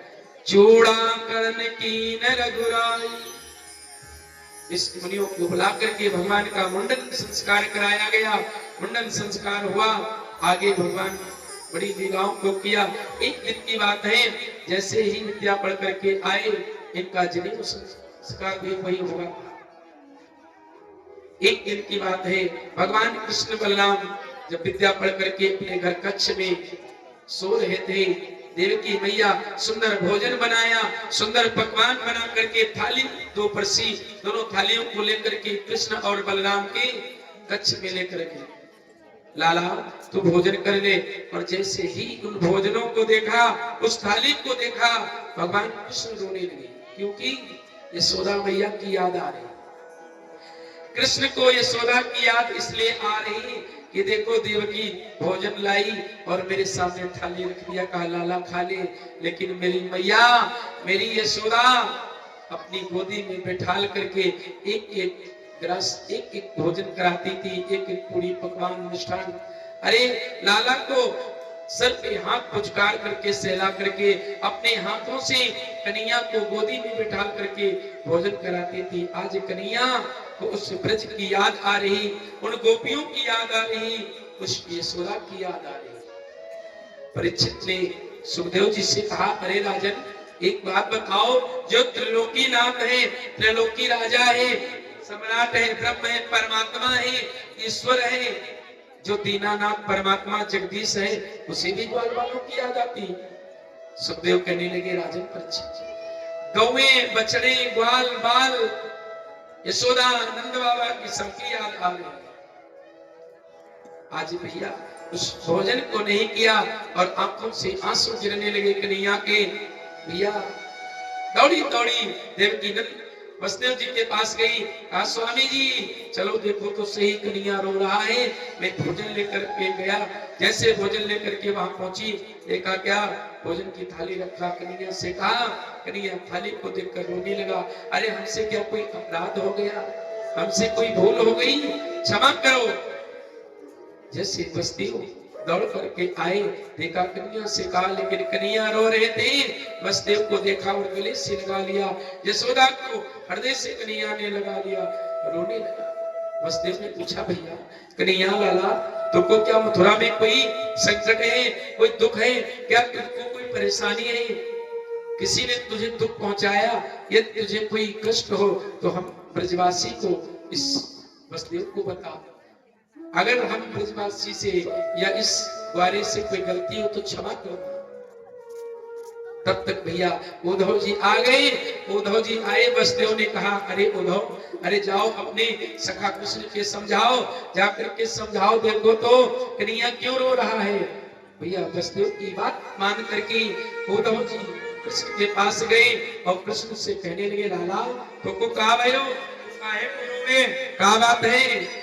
कन्हैया कहने लगे, भैया उद्धव क्या बताऊं, आज भैया यशोदा की मुंह को बड़ी याद आ रही है। यशोदा की याद आ रही? बोले हाँ, यशोदा की बहुत याद आ रही है। भगवान रोने लगे, सारा बात बताया, सारा हाल बताया कि यशोदा के हाथ का खिला हुआ माखन, एक एक माखन, एक एक टुकड़ा मुझे याद आ रहा है। उन गोपियों का, ग्वालों का प्रेम, इसलिए मैं भूल नहीं पा रहा हूँ। अरे उद्धव, मुझे मैया की, यशोदा की बड़ी याद आ रही है। यमुना मैया का किनारा मुझे याद आ रहा है, वहां के पंछी मोर कलरव करते थे, यमुना की धारा मुझे याद कर रही है। मैं रह नहीं पा रहा हूँ, मेरे घर जाओ वृंदावन। उद्धव मेरी मैया यशोदा को सांत्वना दो, मुझे इतनी याद इस मथुरा में आ रही, क्या मेरी मैया यशोदा नंद बाबा को, मेरी किशोरी राधा रानी को याद नहीं आ रही होगी। आज भगवान कृष्ण रो करके उद्धव से कहा, भैया ये मेरा मुकुट लो, भगवान ने अपनी पीताम्बरी दी, अपना मुकुट दिया, मोर का पंख लगाया, कहा मेरा रथ लो और जाओ, ग्वाल बाल मेरा रास्ता देख रहे हैं और मेरी मैया से जा करके कहो तेरो लाला तुमको याद करे। मैया आज कन्हैया ने कहा जैसे उद्धव मैया को सुनियो तेरो लाला दुख पावे। जैसे उद्धव जी रो करके उद्धव से कहा जाओ उद्धव मेरी मैया यशोदा को संदेश लेकर के आओ और कहो जा करके तेरो कन्हैया तो को बड़ो याद करे। फिर एक एक माखन एक एक मैया आंगन में उंगली पकड़ के नचाती थी, एक एक रोटी। एक बार मैया यशोदा आंगन में रोटी दे रखी थी कन्हैया को, कन्हैया रोटी खा रहे थे, कौवा आया, काक भसुंडी हाथ से भगवान के रोटी लेकर के भागा। बाबा उंगली पकड़ पकड़ के आंगन में नचाते थे।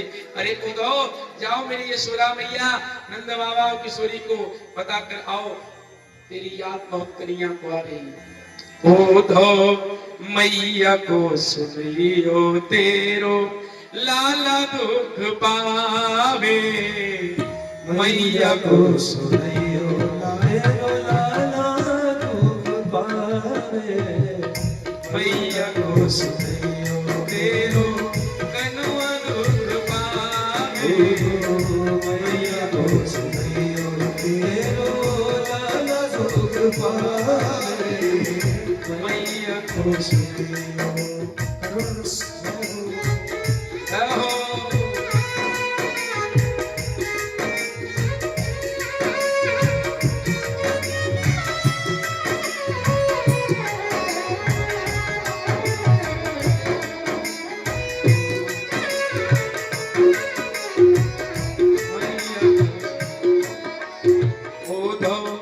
मैया को सुनियो तेरो कलुआ दुख पावे। मैया को सुनियो तेरो लाला दुख पावे।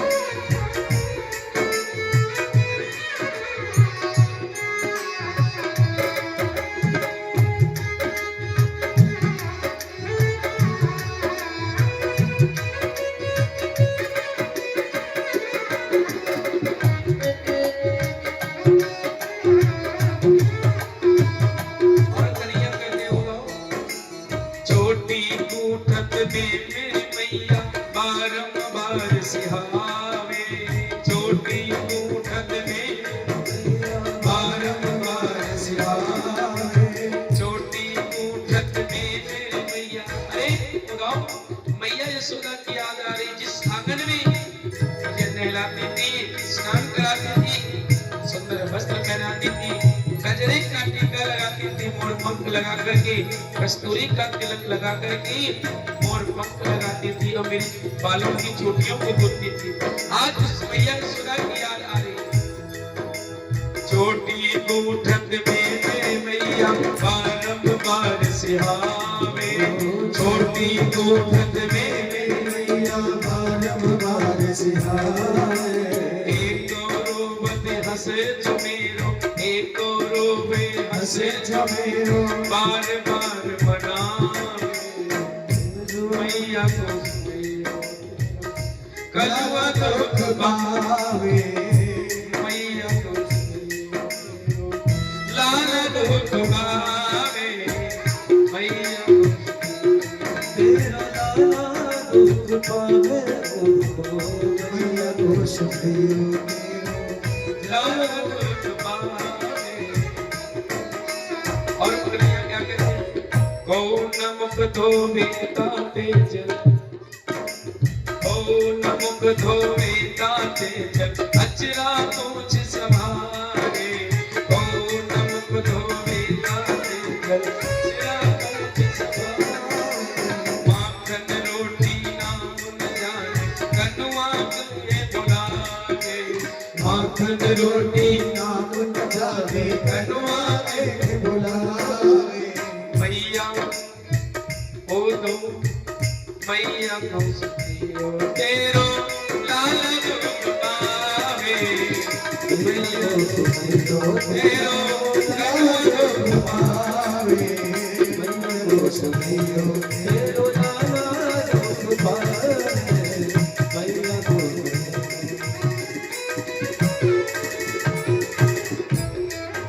और उद्धव से कहते हैं भगवान कृष्ण, बाबा नंद अंगुरिया गए नित नित चलन सिखावे, बाबा नंद अंगुरिया गए मायन चलन सिखावे, थको जान मोहिले गोद में। अरे उद्धव, नंद बाबा अपने आंगन में हमें उंगली पकड़ के टहलाते थे पूरे आंगन में। जब जाने मेरो लाला थक जावे ना तो नंद बाबा मोको अपनी गोदी पर बैठा ले। ओ बाबा नंद अंगुरिया गए मायन चलन सिखावे, बाबा नंद अंगुरिया गए मायन चलन सिखावे, थको जान मोहिले गोद में, थको जान मोहिले गोद में लगावे, मैया को तेरो लाल पावे, मैया को तेरो कन्वा दुख पावे, मैया को तेरो कन्वा दुख पावे, मैया को तेरो लाल दुख पावे।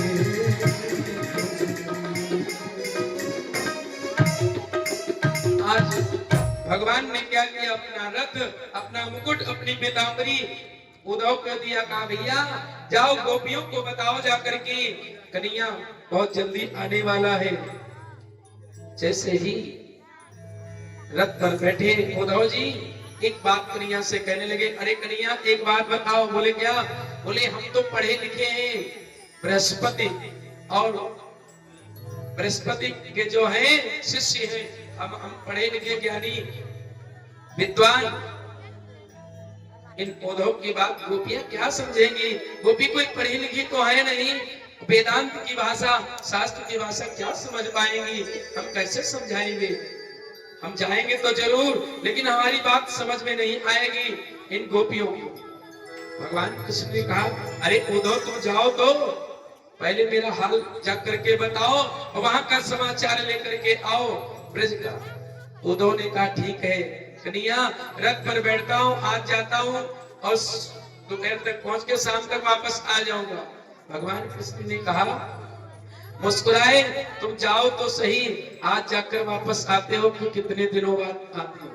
देखिए उद्धव को अभिमान था अपने ज्ञान का, अपनी विद्वता का, अपनी वेदांत भाषा शास्त्र का, क्योंकि बृहस्पति के शिष्य ने बहुत विद्वान थे।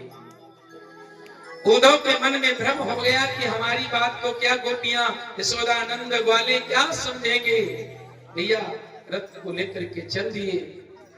भगवान सुखदेव कहते हैं, राजन परीक्षित जब तक भगवान ब्रज में रहे, कहते हैं ब्रज में जब तक रहे भगवान ने कभी सिले वस्त्रों को नहीं पहना। सिले मतलब टेलर के द्वारा सिलाए हुए कपड़ों को भगवान ने नहीं पहना, इसलिए काली कांवरी सिर पर डालते थे। सूर श्याम काली कांवर पे चढ़े न दो जो रंग, क्योंकि भगवान सोचते थे अगर मैं ये पीताम्बर नहीं डालूंगा और कांवर नहीं डालूंगा, मैं तो नंद बाबा छोटे मोटे एक राजा है, नंद का लाला हूँ, बड़े बाप का बेटा हूँ, लेकिन मेरे ग्वाल बाल जितने सखा हैं सब गरीब हैं और ये इनके पास वस्त्र नहीं है, सब ऐसे घूमते हैं, इसलिए भगवान ने कभी सिले वस्त्रों को नहीं पहना। दूसरी बात, भगवान ने कभी अपने हाथ में ब्रज में तलवार अस्त्र शस्त्र नहीं लिया, केवल भगवान ने मुरली को बजाया। ये मुरली कौन थी? मुरली पूर्व जन्म में हनुमान जी। एक बात की बात याद आ गई कि मुरली ने एक बार भगवान से पूछा, जब भगवान मुरली बजा रहे थे ना, तो जो दावे करते हैं उसके अंदर छिद्र होते हैं, छिद्र को दाब रहे थे। ये मुरली साक्षात हनुमान जी हैं। भगवान ने जब मुरली को बजाया, कहते हैं रुद्र रूप में भगवान हनुमान जी ही मुरली बन करके आए थे कृष्ण के पास सेवा करने के लिए। आज भगवान ने कोई अस्त्र शस्त्र को नहीं उठाया। और कहते हैं ना तो भगवान ने कभी मुकुट अपने सिर पे रखा जब तक ब्रज में रहे।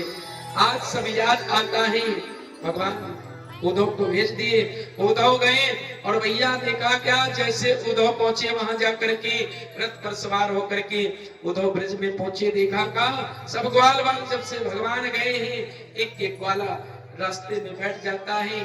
सुबह अपने घर से जाता है, देखता है कि कन्हैया आने वाले हैं, मेरो लाला आने वाले हैं। एक एक गोपी किशोरी राधा रानी उस रास्ते में बैठती है कि मेरा कन्हैया आए रहे होए वो कन्हैया, लेकिन कन्हैया नहीं आए। परसों के बरसों बीत गए, लेकिन कन्हैया नहीं आए। उद्धव को भेजा, उद्धव जैसे रथ लेकर के पहुंची, जैसे रथ को ग्वाल वालों ने देखा, एक लाला बोला, अरे लाला देखियो तो सही कन्हैया आ रहे हो, अरे कोई रथ आ रहे हो। जैसे रथ को देखा क्या रथ करीब आया और रथ में देखा कि पीतांबर डाली, मुख लगाए और मोर का पंख धारण किए, पीतांबरी डाले। ग्वाल वाल समझे कि मेरा कृष्ण आ रहा होगा। रोते रोते दिन रात बीत गए, परसों के बरसों बीत गए, लेकिन कन्हैया नहीं आए। ब्रज में पूरी जल की धारा, आंसुओं की धारा बहने लगी। जैसे उद्धव को देखा, अरे कृष्ण तू क्यों नहीं आया, भेजा तो अपने मित्र को भेजा। जैसे ही उद्धव को देखा, उद्धव से कहने लगे, भैया तुम कौन हो, कहां से आए। उद्धव ने कहा, मैं कृष्ण का मित्र हूं और कृष्ण ने मुझे भेजा है। अच्छा, ग्वाल वालों ने कहा, किशोरी राधा रानी कहा, अरे कृष्ण तुम नहीं आए, इतने कपटी निकले, इतने छलिया, अपने मित्र को भेज दिया, आए क्यों नहीं। उद्धव ने जैसे देखा, सब ग्वाल वाल सब रो रहे हैं, गौएं बछड़े सब रो रहे हैं। जैसे ही ग्वाल वालों के भाव को देखा, उद्धव सुधो हो गए, सुन गोपिन के बे। जैसे ही गोपियों को रोते देखा, गोपियों से कहने लगे उद्धव, अरे गोपियों ग्वाला बताओ कन्हैया का घर कहाँ है, नंद बाबा यशोदा का महल कहाँ है। गोपियों ने रोते हुए आंसू की धारा गिर रही थी। गोपियों ने कहा, अरे उद्धव ये आंसू की धारा की जिधर जल धारा जा रही है, जहाँ पर ये धारा जाकर के रुके, समझो यशोदा और नंद का महल है। उस आंसू की धारा के बगल से ही उद्धव जी पहुंच गए। कहाँ, बोले नंद बाबा के। जैसे नंद यशोदा के पास पहुंचे, देखा क्या भैया, नंद यशोदा भगवान की याद में रो रहे थे। जब से भगवान कन्हैया गए हैं ना, जिस पलना में बचपन में कन्हैया झूलते थे, उस पलना को लेकर के यशोदा पलना को खाली झुला रही है और भगवान को याद, अरे लाला, अरे तू कन्हैया कब आए, वो इस पलना में कब झूले हो। भैया यशोदा भगवान को याद कर रही, एक एक कन्हैया की वस्तु को देख करके यशोदा रोकी। जैसे उद्धव पहुंचे, नंद बाबा को देखा, नंद बाबा को प्रणाम किया। नंद बाबा ने कहा, भैया तू कौन। बोले, मैं उद्धव हूं, कृष्ण का मित्र, भगवान कृष्ण ने मुझे भेजा है संदेशा देने के लिए। अरे जैसे ही पलक को झुला रही थी, यशोदा दौड़ती हुई आई उद्धव के पास। अरे भैया चुप जा, कौन है तू, हल्ला मत मचा, मेरो लाला, मेरो कन्हैया इस पल्ले में सो रहा। यशोदा की सुध खो गई, भगवान की याद में पलना ही झुलाती रहती, भगवान को याद ही करती रहती। उद्धव से कहा, चुप हो जा भैया, तू कौन है, कहां से आया। मेरो लाला पलना में सो रहा है, जरा तेज मत बोलना वरना सो रहा है, जग जाएगा मेरो कन्हैया। उद्धव ने जब ये सुना, माता यशोदा की इस गति को देख करके, इस दृष्टि से आंखों से देखा, यशोदा की आंखों से आंसू गिर रहे, नंद बाबा की आंखों से आंसू गिर रहे। यशोदा ने पूछा, भैया तुम कौन। उद्धव ने कहा, मैं कृष्ण का सखा उद्धव हूँ, कृष्ण ने मुझे भेजा है संदेशा। मैया जैसे सोची, सुना यशोदा ने कृष्ण का नाम, धड़ाम से गिर पड़ी। अरे लाला, मुंह को छोड़ के तुम कहां चले गए हो, कहां चले गए हो मेरो कन्हैया। आज यशोदा रो के भगवान को याद कर रही, मेरो कन्हैया, मेरो लाला, मुंह को छोड़कर कहां चले गए। एक एक गोपी किशोरी राधा रानी को पता चला, मेरो लाला कन्हैया नाय आयो, अपने मित्र को भेज दिया। दौड़ी हुई आई, गोपियों ने पूछा, अरे उद्धव, मेरा कृष्ण कैसा है, मेरा प्राण प्रीतम, मेरे आंखों का तारा कन्हैया कैसा है, कहाँ है, कुशल कैसी है। उद्धव ने देखा उन गोपियों के आंखों से आंसू, उद्धव को ज्ञान का भंडार भरा था। उद्धव ने कहा, अरे गोपियों, तुम क्यों चिंता करती हो, वो तो कृष्ण है और कृष्ण साक्षात परमात्मा है, तुम सबको छोड़कर कहीं नहीं गया है।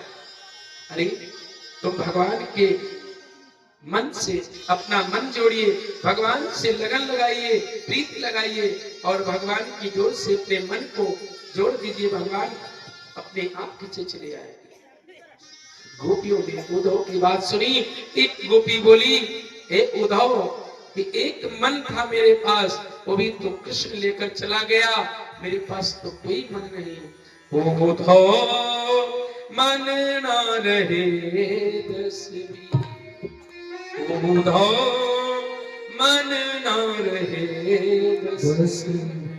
एक हो तो सो ले गयो, एक हो तो सो ले गयो, श्याम संग को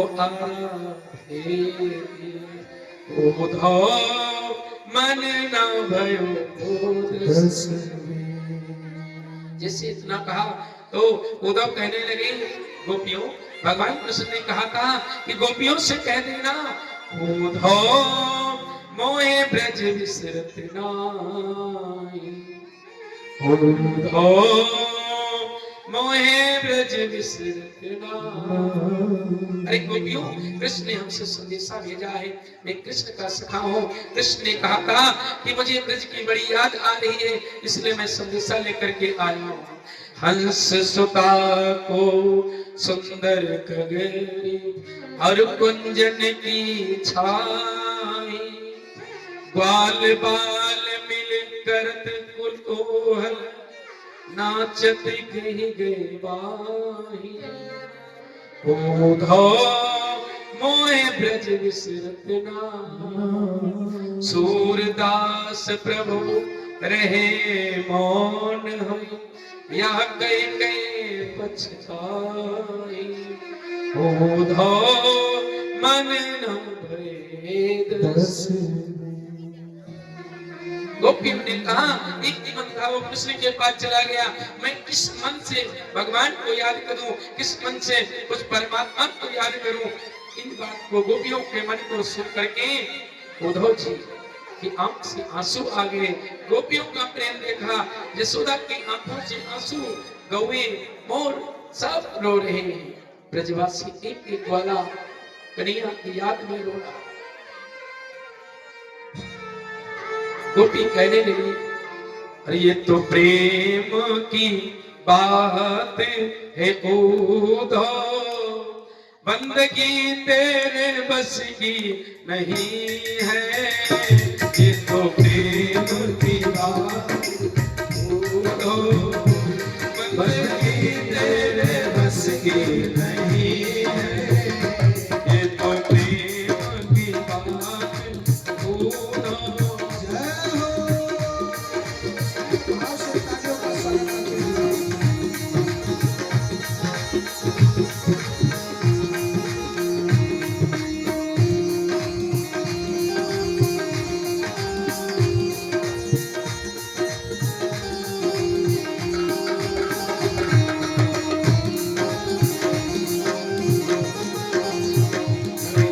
सर्ग के होते हैं सौदे, सर्ग के होते हैं सौदे, आशिकी इतनी सरसे नहीं है। ये तो प्रेम की बात है, आशिकी तेरे बस की नहीं है। ये तो प्रेम की बात है।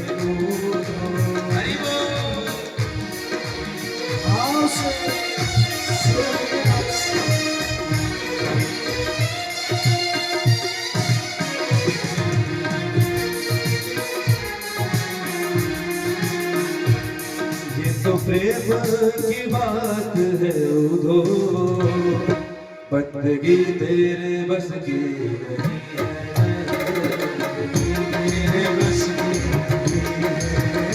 ये तो प्रेम की बात है वो, बंदगी तेरे बस की नहीं है। ये तो प्रेम की बात है वो, बंदगी तेरे बस की नहीं है। यहाँ सर दे के होते हैं सौदे, यहाँ सर दे के होते हैं सौदे। ये आशिकी तेरे बस की नहीं है, आशिकी तेरे बस की नहीं है। हरि बोल। तो प्रेम की बात है वो, बंदगी तेरे बस की नहीं है। हरि बोल।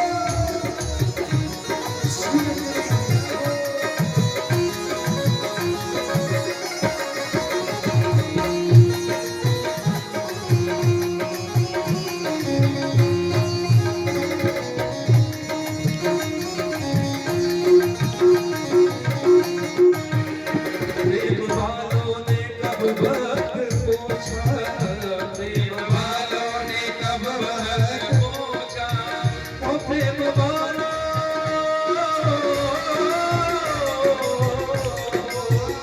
प्रेम वालों ने कब वक्त पूछा। की पूजा में सुन ले रो, की पूजा में सुन रो। यहाँ दम दम में होती है पूजा, यहाँ दम दम में होती है पूजा। ये सर झुकाने की फुर्सत नहीं है, नहीं है सर झुकाने की फुर्सत नहीं है। ये तो प्रेम की बात है वो, बंदगी तेरे बस की नहीं है, बंदगी तेरे बस की नहीं है। वो यहाँ सर दे के होते हैं सौदे, यहाँ सर दे के होते हैं सौदे। ये आशिकी इतनी सस्ती नहीं है, आशिकी इतनी सस्ती नहीं है, आशिकी इतनी सस्ती नहीं है, इतनी सस्ती नहीं है। हरि बोल। चाचे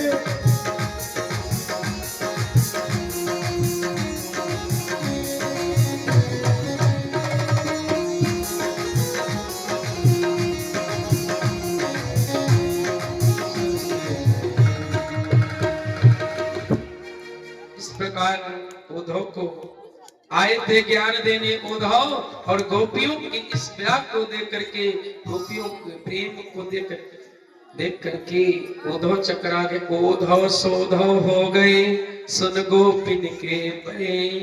आए थे ज्ञान देने और गोपियों के ज्ञान सुन करके खुद सुधे हो गए। ज्ञान देने वाले आए और ज्ञान के चक्कर में खुद फंस गए। बोलकर कन्हैया से आए थे कि सुबह जाऊंगा, शाम तक वापस आऊंगा। 6 महीने बीत गए और गोपियों के ही इस प्रेम और अनुराग को देख करके वहीं समाधि लग गई, रुक गए।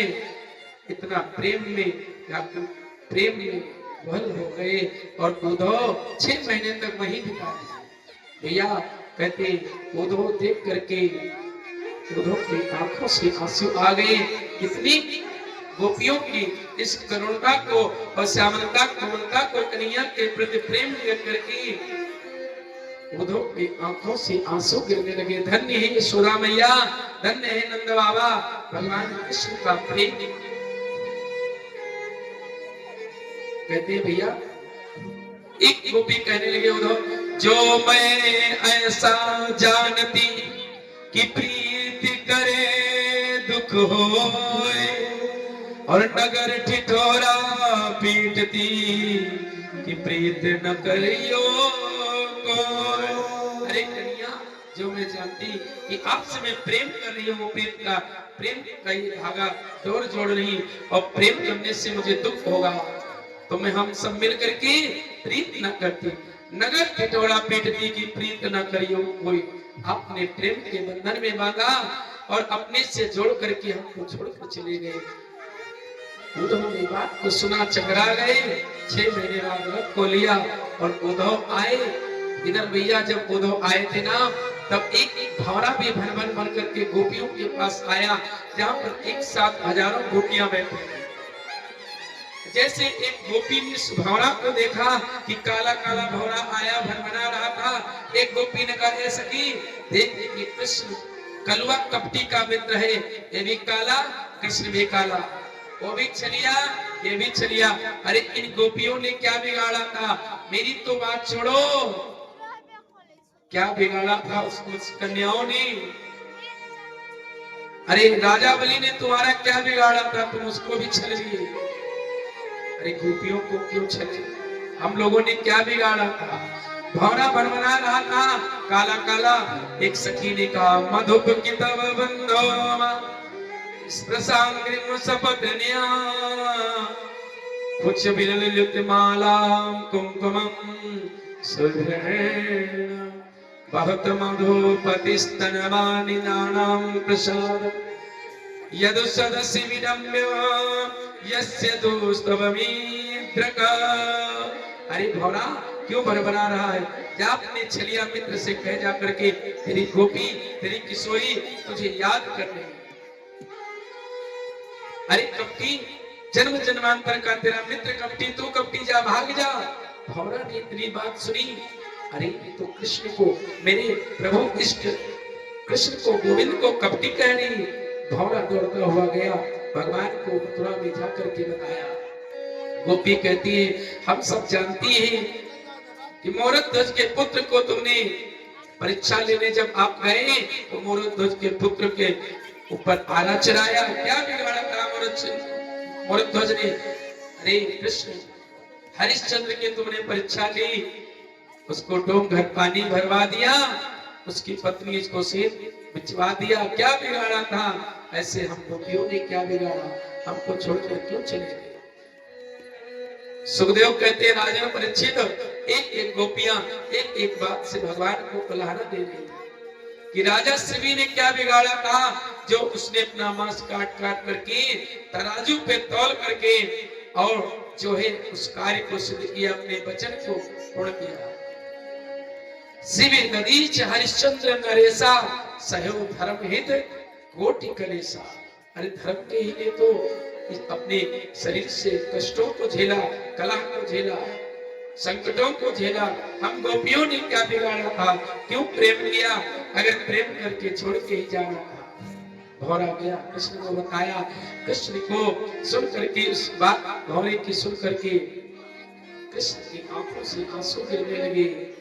एक एक गोपी रो रही थी। इस भौरा ने बताया कि गोपी कह रही थी उद्धव से कि कृष्ण ही तन और कृष्ण ही मन, कृष्ण ही हमारो धन, आठों याम उद्धव हमें कृष्ण ही सुकाम है। उद्धव तुम भय बौरे, पाती लेके आए दौड़े, योग कौन जाने यहाँ रोम रोम श्याम है।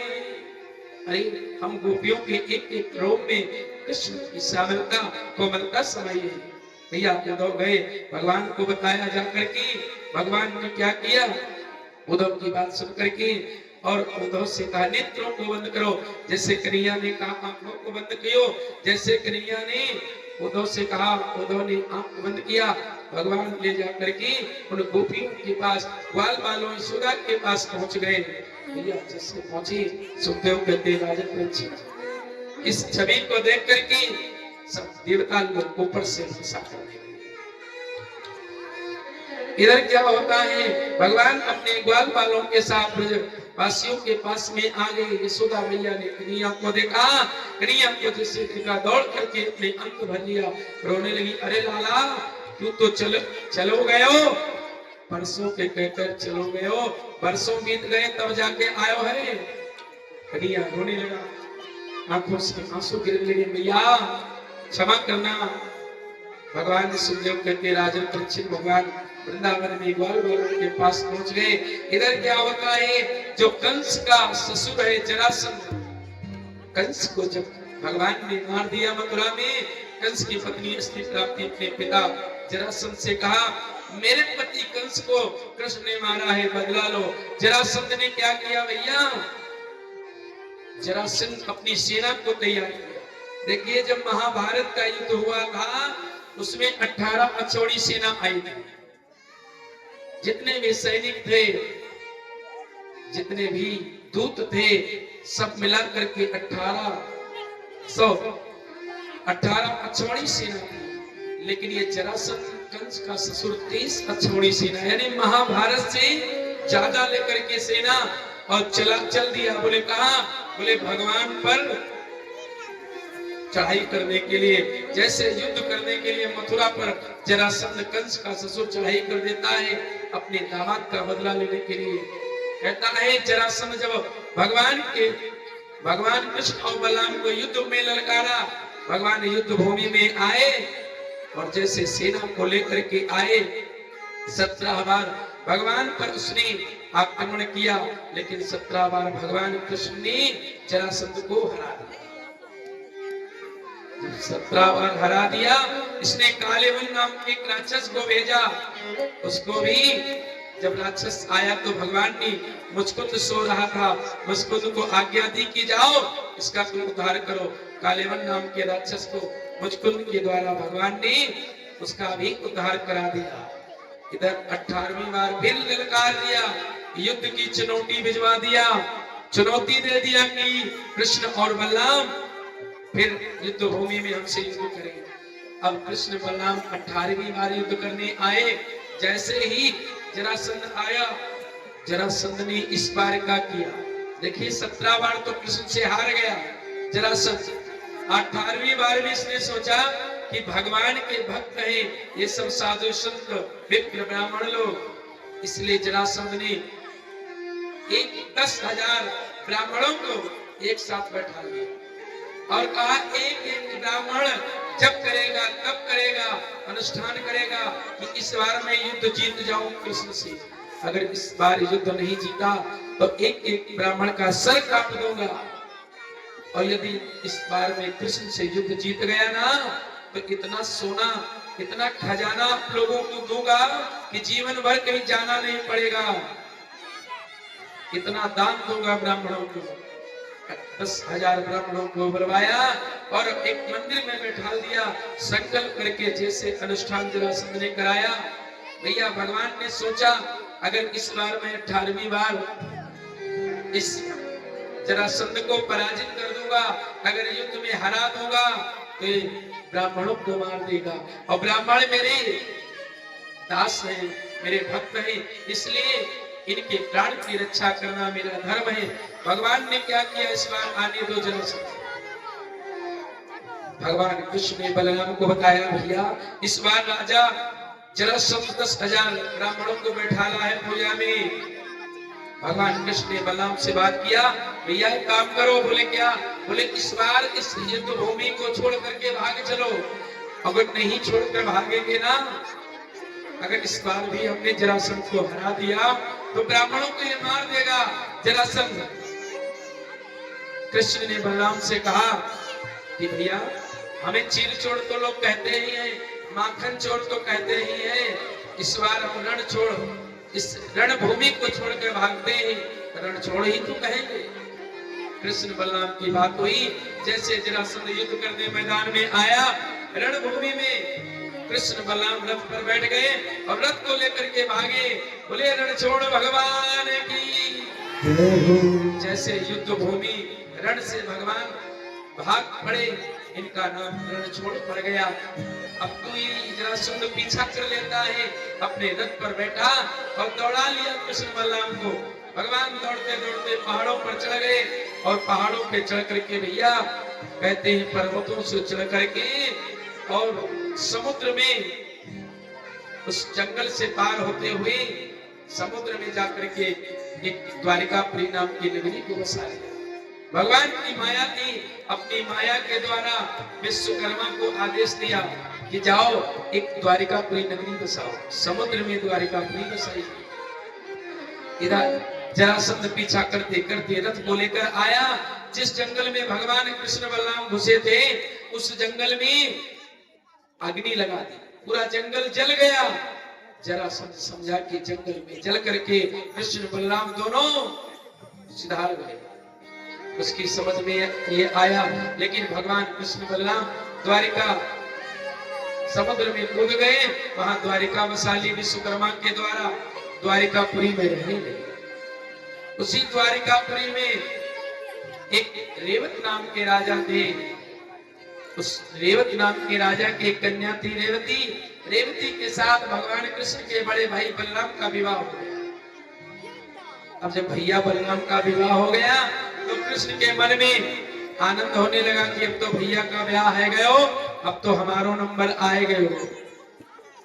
जैसे ही बलराम का विवाह हुआ, कुछ दिन बीते।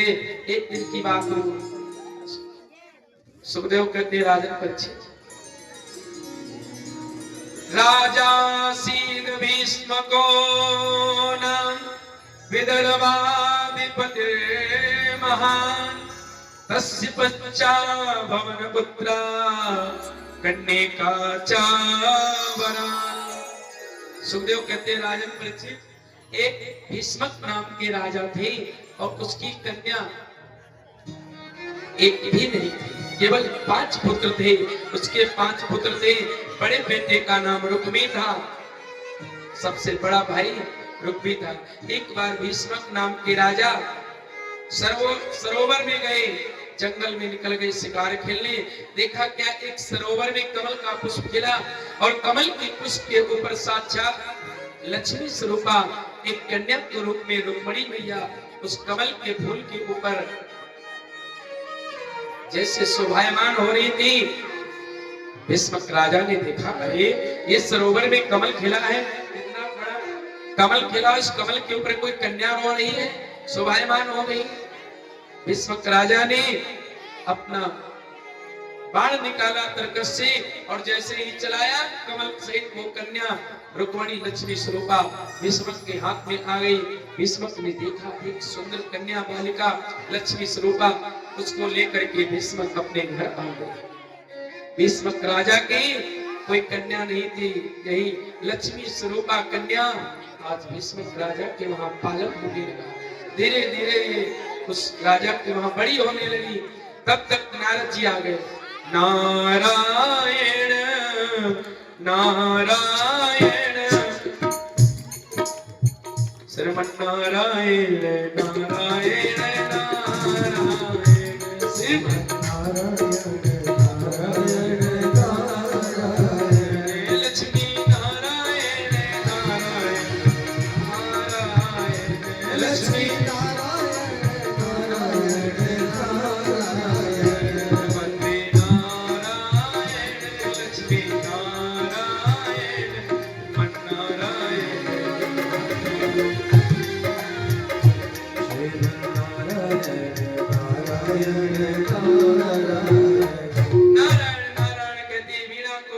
नारद जी आ गए। नारायण नारायण कहते, अरे भैया भीष्मक, तेरे घर जो कन्या जन्मी है, ये कन्या कमल के पुष्प आपको मिली है। ये साक्षात लक्ष्मी स्वरूपा और रुक्मिणी है। इसका विवाह भगवान नारायण के साथ होगा। नारद जी इतना देख करके मस्तक की रेखाओं को देखा, पता करके चले गए। भीष्मक के घर वो कन्या धीरे धीरे बड़ी हो गई। और जब कन्या बड़ी हुई तो भीष्मक राजा ने सोचा क्या, और इनका भीष्मक का एक पुत्र था बड़ा रुक्मी। उसने सोचा कि इस कन्या रुक्मिणी का स्वयंवर रखा जाए। इस राजा ने क्या किया भैया, स्वयंवर को रचाया। स्वयंवर को रचाया। बड़ी दूर दूर से राजा लोग आए, राजकुमार लोग आए कि आज रुक्मिणी का स्वयंवर। भगवान कृष्ण को भी पता चला। बलराम से कहने लगे, भैया आज राजा भीष्मक के वहां स्वयंवर है, क्या हम जा सकते हैं? बलराम ने कहा, भैया जाओ तो सही, कर तेरो भी ब्याह करने को मन कर रहा है।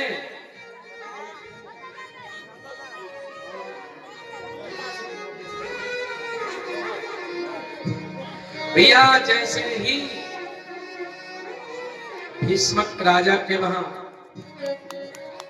पता चला कि साक्षात रुक्मिणी लक्ष्मी स्वरूपा आई है, रुक्मिणी ने अपनी भाभी से कहा, जो रुक्मी की पत्नी थी, रुक्मणी ने कहा, भाभी आज भैया रुक्मी ने मेरा स्वयंवर रखा है, बड़ी दूर दूर से राजा लोग आ रहे हैं, बड़े बड़े विशाल राजकुमार आ रहे हैं, और इस स्वयंवर में न जाने कौन राजा, न जाने कौन राजकुमार आकर के मेरा वरण कर ले जाए, और मैं तो अपनी भगवान कृष्ण गोपाल को ही वर्ण कर चुकी हूँ, मैं तो अपने मन से भगवान कृष्ण को पति मान चुकी हूँ। रुक्मणी ने अपनी भाभी से कहा, उसकी भाभी ने सांत्वना दी, अरे बेटी तुम चिंता मत करो, तुम मेरी ननद हो, मैं तुम्हारी भाभी हूँ, तुम्हें एक सुंदर बात बताती हूँ, यदि तुमने भगवान कृष्ण को अपना प्राण प्रीतम माना है,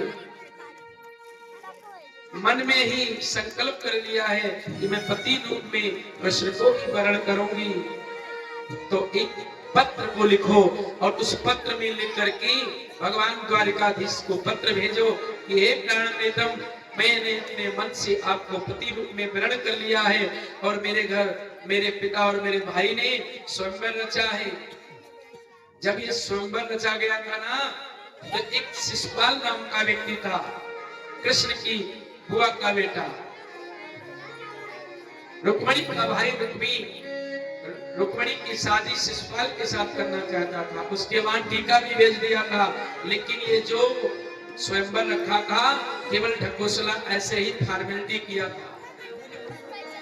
एक बार रुक्मी ने अपनी पत्नी से कहा, ये अपनी ननद से कह देना रुक्मणी से, बड़े बड़े राजा आएंगे, बड़े बड़े राजकुमार, लेकिन किसी के गले में माला न डाल करके शिशुपाल के गले में डाल दी। जैसे ही रुक्मणी की भाभी ने रुक्मणी से कहा, तो रुक्मणी ने कहा, भाभी मैं तो कृष्ण को अपना पति मान चुकी हूँ, ऐसे वर को क्या वरूं जो जन्मे और मर जाए, और परवरियों गोपाल को फिर चुड़ लो अमर हो जाए। अरे भाभी मैं ऐसे पति को वरण करूंगी जिसके वरण करने से मेरा सुहाग अमर रहे, अटल रहे। आज रुक्मणी ने क्या किया भैया, कहते रुक्मणी ने एक भोजपत्र पर एक भगवान को संदेश भेजा। लोग इसको गलत बताते, भगवान रुक्मणी ने भगवान को जो भेजा उसमें अपनी दुख की बातें और अपने संकट की बातें, विपत्तियां, ये सब लिखी हुई थी। रुक्मणी इस पत्र में लिख रही है, हे द्वारिका के राजा, आपको नमन है, मैं आपको कोटि कोटि प्रणाम करती हूँ, और आपसे एक वचन कहती हूँ, मैंने आपको पति रूप में वरण किया है, और मैं ही आपको चाहती हूँ कि आप आए और मेरे गले में माला डालें, क्योंकि सिंह की चीज कोई गीदड़ ले जाए, सिंह की जगह कोई गीदड़ पा जाए वो ठीक नहीं, इसलिए आप आना। मेरे घर में एक कुल में एक देवी है कात्यायनी, उन कात्यायनी का पूजन करने, गौरी का पूजन करने हम सब जाएंगी, आप वहां आ जाना और मैं माला लेकर के आपके गले में डालूंगा। सुखदेव कहते हैं, राजन परीक्षित देखिए कितनी सुंदर बात लिखी है रुक्मणी ने पत्र में, कि श्रुत्वा गुणान भवन सुंदर शृण्वताम ते निर्विश्य कर्ण विवरेर हरतो गतापम रूपम दृशाम दृश्यमताम खिलाभम तो ये च्युता विशत चित्रमात्रपम में। हे गोपाल, मैंने केवल आपको अपनी आंखों से देखा नहीं, अपने कानों से सुना है, अपने कानों से सुना है। हे गोविंद, आओ और मेरा वरण करके इस मंदिर से ले चलो। भैया कहते हैं, वो ब्राह्मण को पत्र लिख करके उस रुक्मणी ने दिया, और पत्र को भैया लेकर के ब्राह्मण कुंदनपुर में पहुंचे, जहां भीष्मक राजा रहते थे। कहते उस कुंदनपुर का पत्र लेकर के द्वारिका गए, भगवान कृष्ण को दिया। कृष्ण से बताया कि रुक्मणी ने आपको रुक्मणी स्वयंवर में बुलाया है, और आप चलिए उसके गले में माला डालिए, उसे वरण करके किया। ब्राह्मण ने सारा पत्र पढ़ा, उसमें जो भी लाइन लिखी थी दुख की बातें। अरे प्राण प्रीतम द्वारिकाधीश, यदि आप इस रुक्मिणी स्वयंवर में नहीं आए और किसी ने दूसरे राजा ने माला डाला तो मैं अपने प्राण दे दूंगी, लेकिन मैं विवाह नहीं अपने प्राणों को दे दूंगी। इसलिए आपको आना होगा और वर्ण करके मुझे ले जाना होगा। आज ब्राह्मण के पत्र को पढ़ करके द्वारिकाधीश ने कहा ठीक है, अभी हम रथ तैयार करते हैं। रथ को तैयार किया और रथ को लेकर के चल देते हैं। तब तक आइए एक भजन सुनिए, अभी 10 मिनट में झांकी में एक भजन सुनिए भगवान का।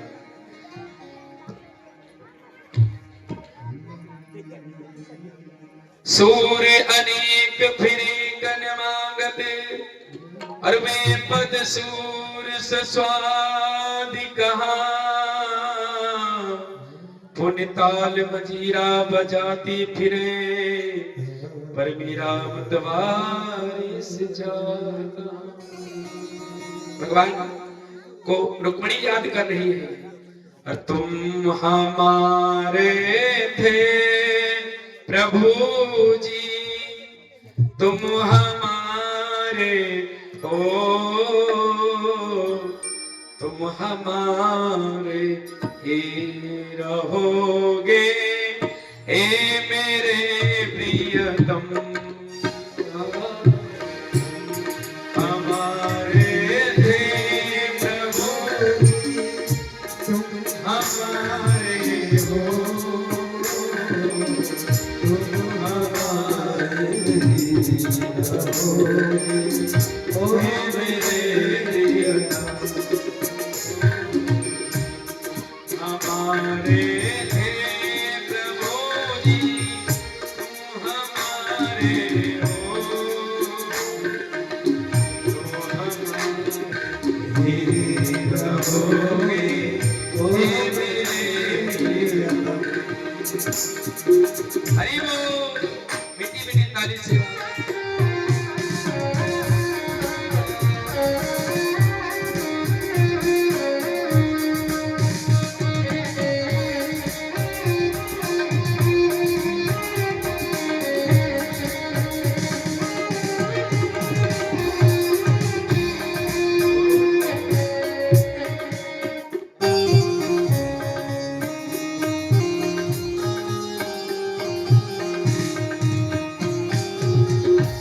छोड़ सुन दुलारे,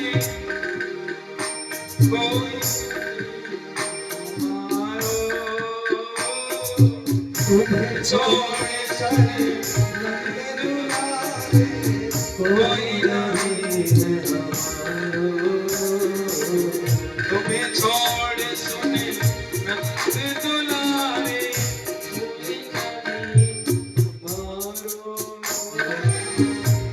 छोड़ कर नंद दुलारे, कोई नहीं हमारो। किसके द्वारे जाए पुकारो, और न कोई संहारो। किसके द्वारे जाए पुकारो, कोई न कोई हमारो। अब तो आके पकड़ लो, ए मेरे अब तो आके पकड़ लो, ओ मेरे प्रियतम। हमारे थे प्रभु जी, तुम हमारे हो, तुम हमारे रहोगे, ओ मेरे प्रियतम। काली सेवा, हरि बोल।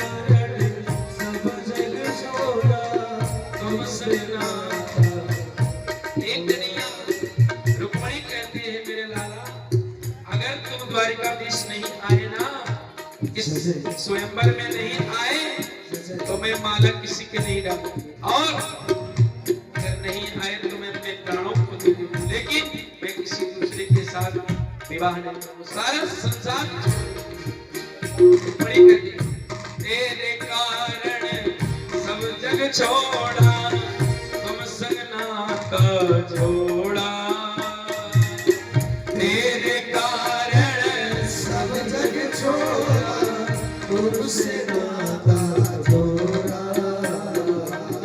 एक बार प्रभु हंस के कहे दो, एक बार प्रभु हंस के कहे दो, तू मेरा मैं तेरा। एक बार प्रभु हंस के कहे दो, तू मेरा मैं तेरा। सच की आजा हे मेरे प्रिय, सच प्रेम आजा हे मेरे प्रिय। हमारे थे प्रभु जी, तुम हमारे हो, तुम हमारे रहोगे हे मेरे प्रिय। हरि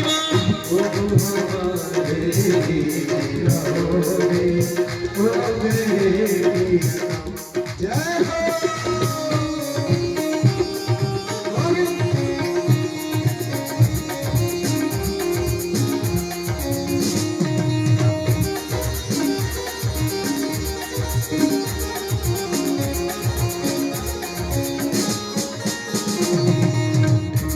जय हो।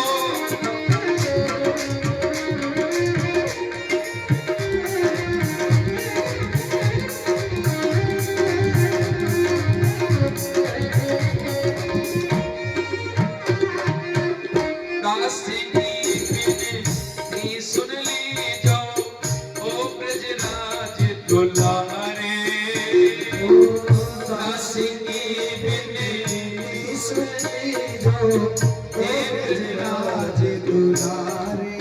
रुक्मिणी कहती है, तेरी बाकी झांकी निहारा करो, तेरी बाकी झांकी निहारा करो, और जब छाछ सुनात छकाए रहो। अहो बांके बिहारी, यही विनती मेरे नैन से नैन। दासी की विनती सुन लीजो, ओ ब्रजराज दुलारे। दासी की विनती सुन लीजो, ओ ब्रजराज दुलारे। आपकी आस यही जीवन की पूर्ण करना प्यारे। आपकी आस यही जीवन की पूर्ण करना प्यारे। रुक्मिणी कहते हैं, एक कन्हैया, मेरे मन में एक ही चिंता है कि यदि आप नहीं आए इस रुक्मिणी को कोई और ले जाएगा तो मैं अपने प्राणों को क्या दूं? इसलिए आपको आना चाहिए। आप आओगे, मैं आपकी माला डालूंगा। काशी की मुनि सुन लीजो, ओ ब्रजबान दुलारे। दासी की